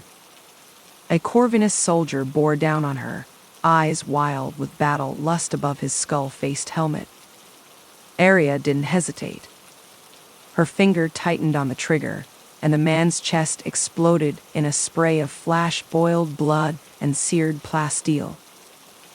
Aria's mind raced with 1,000 contingency plans, each one analyzed and discarded in the space of a heartbeat. The weight of her family's legacy, of the countless generations who had held this fortress against all foes, pressed down on her shoulders, but she stood unbowed. Failure was unthinkable. The secrets hidden within the Citadel's vaults were too dangerous, too powerful to fall into the hands of the Corvinus clan. Commander Valerius, The shout rose above the clamor, pulling her attention to where the Zendari fighters had taken up position along the ramparts, their enigmatic leader by her side. Arya felt a flash of gratitude and hope at the sight of the mysterious warriors, their glossy black armor splashed with the deep purple of their clan markings. With their aid, the Citadel's defenses had been bolstered, and they had been able to hold the Corvinus forces at bay. But she knew in her bones that the respite would be all too brief. "Report," Arya barked, striding over to where Zara stood, a tall, regal figure, even in the midst of the battle's fury. The Zendari woman radiated an aura of coiled lethality, her angular features severe beneath the Aeon Lux circlet that marked her as a priestess of the crystalline way. "They're regrouping," Zara said, her voice low and measured, almost preternaturally calm. She gestured to the distant horizon, where the Corvinus troops were pulling back to their landing craft, no doubt preparing for another assault. Plumes of oily smoke rose from the burning wrecks of siege engines and gunships, staining the ochre sky. "Drexel Corvinus won't stop until he's crushed your family completely and ground this citadel to dust beneath his boot." Arya's brow furrowed, a hint of worry creeping into her expression despite her best efforts. She thought of Marcus, out there alone in the trackless sea of dunes, carrying the weight of their family's destiny on his shoulders. Then my brother is still in the ruins, facing Drexel and the full might of the Corvinus clan alone. "He is not alone, Arya Valerius," Zara replied, her dark gaze boring into Arya's own. There was an intensity there, a depth of knowledge and understanding that sometimes made Arya feel like the Zendari could see right through to her very soul. "The ancient power of Solaris flows through him, guiding his actions and strengthening his resolve. But you know, as well as I do, that the weight of his destiny is a heavy burden to bear." Arya pressed her lips into a thin, determined line, her fingers tightening reflexively around the grip of her blaster until the veins on her hand stood out like whipcord beneath her skin. The weapon's power cell hummed, eager to unleash destruction. "And we have to do all we can to support him. Tsar Marcus is more than just my brother, more than just the heir to House Valerius. The fate of the entire Confederation could rest on his shoulders." "Indeed," Zara agreed, giving a solemn nod. Her gaze shifted, fixing on something distant only she could see. "And the Corvinus clan will stop at nothing to seize that power for themselves. They covet the secrets of Solaris with a hunger that borders on madness." Almost as if summoned by her words, a fresh wave of Corvinus soldiers came surging over the rubble at the base of the walls, the purple and gold of their armor flashing beneath the searing white glare of the citadel's perimeter lights. Arya's hackles rose at the sight of the skull-faced helmets and the cruel spikes adorning their battle plate. The Corvinus clan reveled in terror and brutality, using fear as a weapon to crush their foes. Arya felt a surge of adrenaline burn through her veins like liquid fire, her senses sharpening as her mind shifted into the cool, razor-edged clarity of battle. The world seemed to slow, each instant stretching into a frozen tableau of action and reaction. "Hold the line." Arya's voice cracked out like a whip, rising above the staccato thunder of blaster fire and the sizzling hiss of plasma bolts. She raised her own weapon, the blaster an extension of her will, and squeezed the trigger in a smooth, practiced motion. A Corvinus trooper stumbled and fell, his chest a smoking ruin. For the Valerius family, and for the future of Solaris. Her soldiers took up the cry, a defiant roar that shook the ancient stones of the citadel. They poured fire into the ranks of the advancing enemy, the air thick with the stench of ozone and charred flesh. Hissing energy bolts cut down the Corvinus troops in swaths, but still they came on, heedless of the cost, scrambling over the bodies of their fallen comrades. Arya moved among her troops like the spirit of war incarnate, her face a mask of determination lit by the strobing flashes of energy weapons. Her blaster snapped from target to target, each pull of the trigger a death sentence. Walls of force rippled out from Zara's fingertips, smashing attackers back like rag dolls. The Zendari chanted in their eerie, ululating tongue, the alien syllables somehow strengthening the Citadel's defenders. And yet, even as she fought, even as the battle raged around her in all its chaotic fury, Arya couldn't escape the icy fingers of fear that clutched at her heart. Marcus was out there somewhere in the trackless desert, locked in a desperate struggle not just for his own life, but for the fate of Solaris itself. She knew her brother was strong, knew that he had been preparing for this moment his entire life, but the sheer weight of it threatened to crush the breath from her lungs. But she couldn't afford to let her fears control her. Not now, when so much hung in the balance. Marcus needed her to be strong, to hold the Citadel no matter the cost, to buy him the time he needed to fulfill his destiny, no matter how much blood she had to spill. "We will not falter," Arya whispered, the words a prayer and a promise. She raised her eyes to the star-strewn heavens, searching for some sign of her brother's fate. But the moons of Solaris only stared back at her in cold, pitiless silence, offering no comfort. Not as long as the Valerius name endures. Chapter 19. The ancient chamber trembled with the power that coursed through it, the crystalline structure at its heart pulsing with an intensity that seemed to shake the very foundations of Solaris. Marcus Valerius stood at the center of the maelstrom, his eyes wide with awe and trepidation as he struggled to comprehend the scope of the ancient technology before him. The air crackled with tangible energy, raising hairs on the back of Marcus's neck. An otherworldly glow emanated from the crystal matrix, bathing the chamber in shimmering hues of blue and purple. The power was unlike anything he had ever experienced, a force that seemed to resonate with the very fabric of the galaxy itself. Marcus could feel it flowing through him like an electric current, responding to his every thought and desire. His breath caught in his throat as the realization of the immense responsibility that now rested on his shoulders sunk in.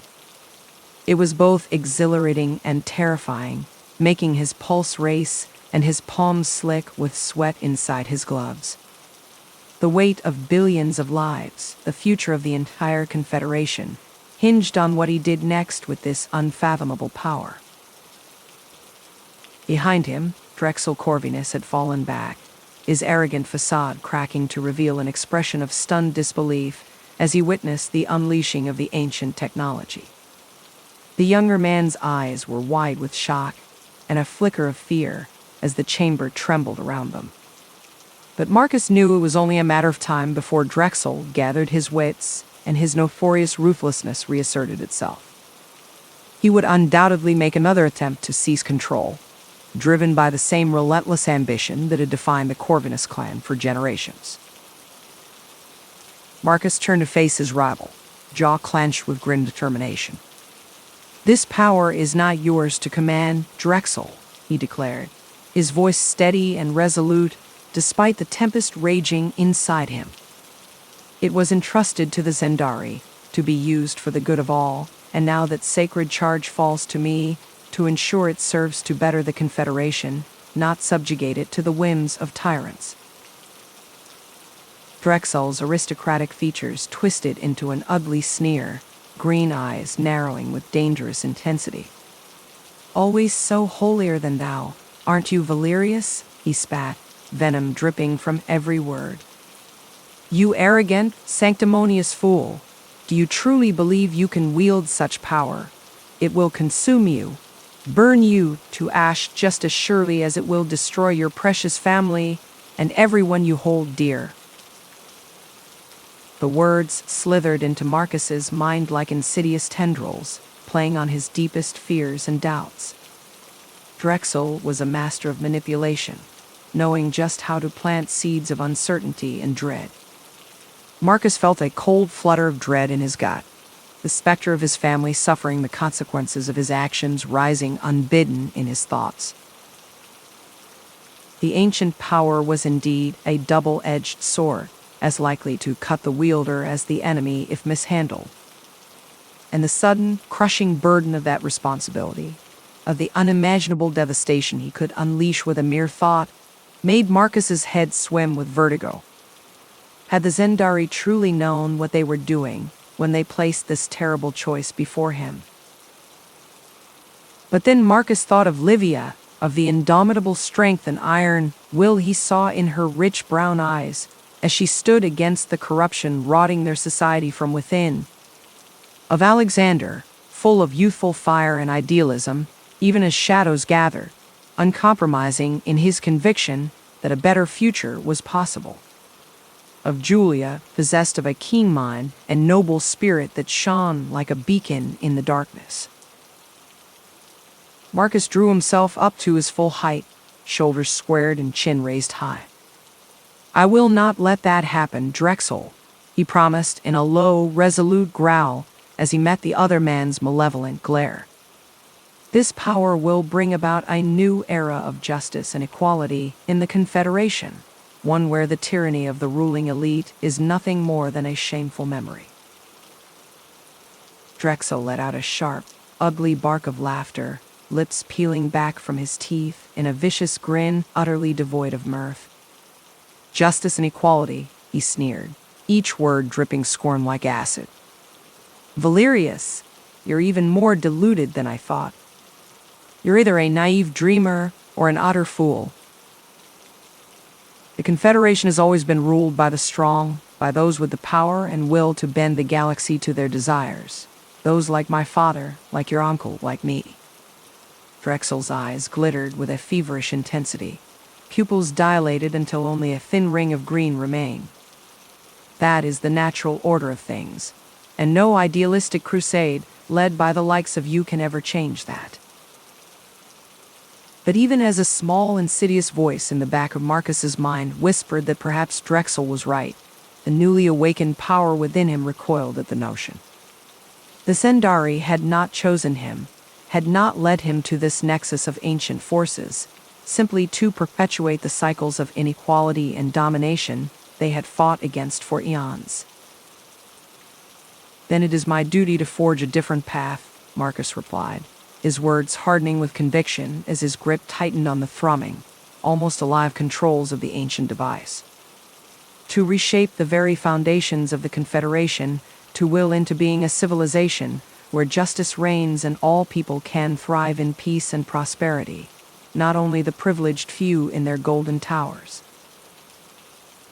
Drexel's eyes widened, genuine fear finally seeping into his arrogant facade as the import of Marcus's words sunk in.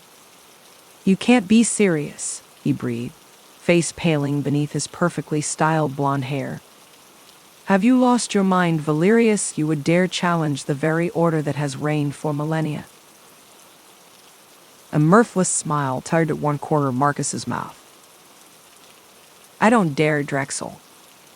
The smile sharpened, became something cold and implacable, as ancient energies swelled within him. "I will."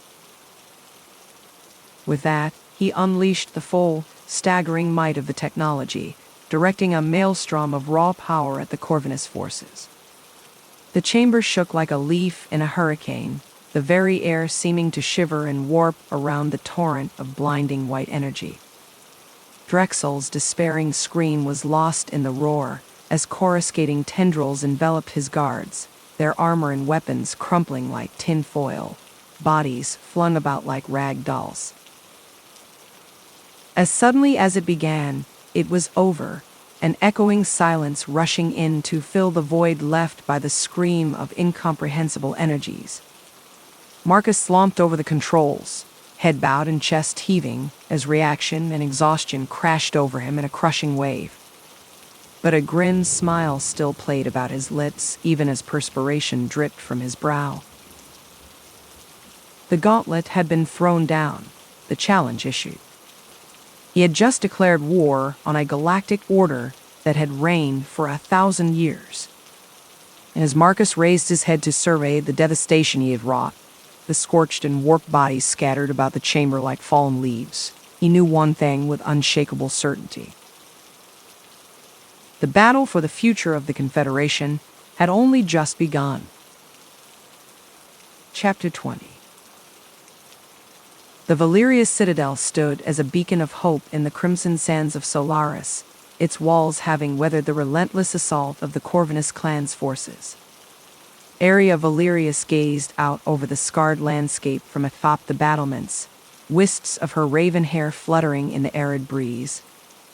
The acrid scent of scorched earth and smoldering ruins hung heavy in the air, but her steely blue eyes held a glimmer of relief amidst the lingering shadow of trepidation. She gripped the sun-warmed stone of the parapet, her calloused fingers tracing the pitted surface as images of the recent battle danced before her mind's eye. The roar of weapons fire, the metallic clang of blades, the anguished cries of the fallen, they melded into a dissonant symphony, echoing in her ears, even as an unnatural quiet now blanketed the blood-soaked sands. The battle had been brutal, the clash of ancient weapons and futuristic technology painting the dunes in a grim mosaic of destruction. For days, the Valerius forces had fought with unyielding determination, bolstered by the indomitable spirit of Area's family and their stalwart allies. The Zendari warriors, lithe and deadly, had danced across the battlefield like wraiths, their crystalline blades flashing in the harsh Solarian suns as they cut through the enemy ranks with preternatural grace. Area remembered the iron taste of fear on her tongue as she led her battalion against the onslaught, the vibration of her plasma rifle sending tremors up her arms with each searing shot. Sweat had poured down her face, stinging eyes already raw from the smoke and grit, but she had pushed forward, rallying her troops with hoarse shouts of encouragement. In those fierce, blood-drenched moments, the weight of the Valerius name, the expectations of her family's legacy, had fallen away, replaced by the primal need to survive, to protect those fighting beside her. Now, as an eerie calm settled over the war-torn landscape, Area found herself grappling with the magnitude of the changes that were to come. The weight of responsibility pressed upon her shoulders, a mantle she had never sought but could not escape.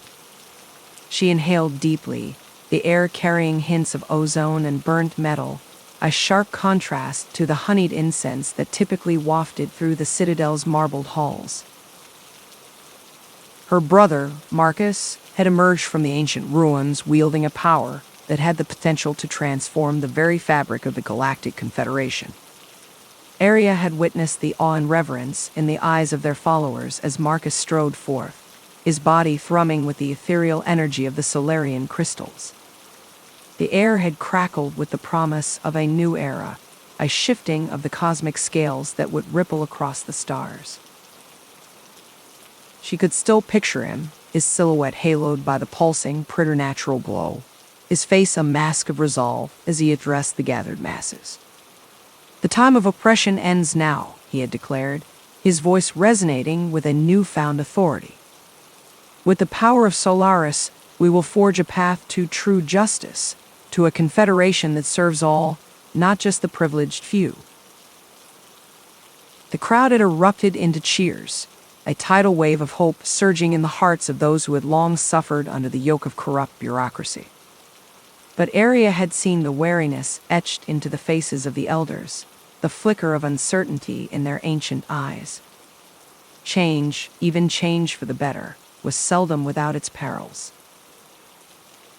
Area knew that the path ahead would be fraught with challenges and resistance from those who clung to the old order, their gnarled fingers desperately clutching at the reins of power. The entrenched bureaucracy of the Confederation, with its labyrinthine networks of corruption and deceit, would not yield easily to the winds of change. But in Marcus, Area saw a determination and vision that burned brighter than the twin suns of Solaris, a faith in the potential for a better tomorrow that inspired her own resolve. The crunch of footsteps on gravel drew her attention, and Arya turned to find Zara, the Zendari leader, materializing at her side with the silent grace of a desert specter. The alien woman's iridescent eyes, flecked with gold and turquoise, held a depth of wisdom that transcended the boundaries of mere mortal understanding. The battle may be won, but the war is only just beginning, is it not? Arya asked, her voice a hushed whisper against the stillness of the moment. Zara inclined her head, a gesture both solemn and knowing. Indeed, Arya Valerius. Your brother has unlocked the ancient power of Solaris, and with it, the chance to reshape the very foundations of the Confederation. But the forces of oppression and greed, those who have grown fat and complacent on the suffering of the masses, will not surrender their hold on the galaxy without a fight. Arya felt a chill skitter down her spine at Zara's words, the weight of their implication settling like a leaden shroud upon her shoulders. She had seen firsthand the depravity of those in power, the lengths to which they would go to maintain their stranglehold on the Confederation. The memory of her father's broken body, discarded like refuse in the wake of a mysterious accident, still haunted her dreams, a testament to the ruthlessness of their enemies.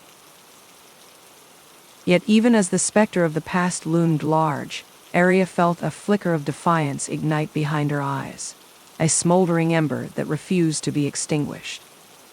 Then we must be ready, Zara, she said, her voice ringing with conviction. The Valerius family, the Zendari, and all who believe in a future of justice and equality must stand united against those who would seek to maintain the status quo, no matter the cost. A faint smile ghosted across Zara's lips, an expression tinged with both pride and solemnity. You speak with the wisdom of one who has weathered the storms of adversity, Arya. Your words carry the weight of a leader, a beacon of hope in the darkness. I have no doubt that you and your family will be the guiding light that the Confederation so desperately needs.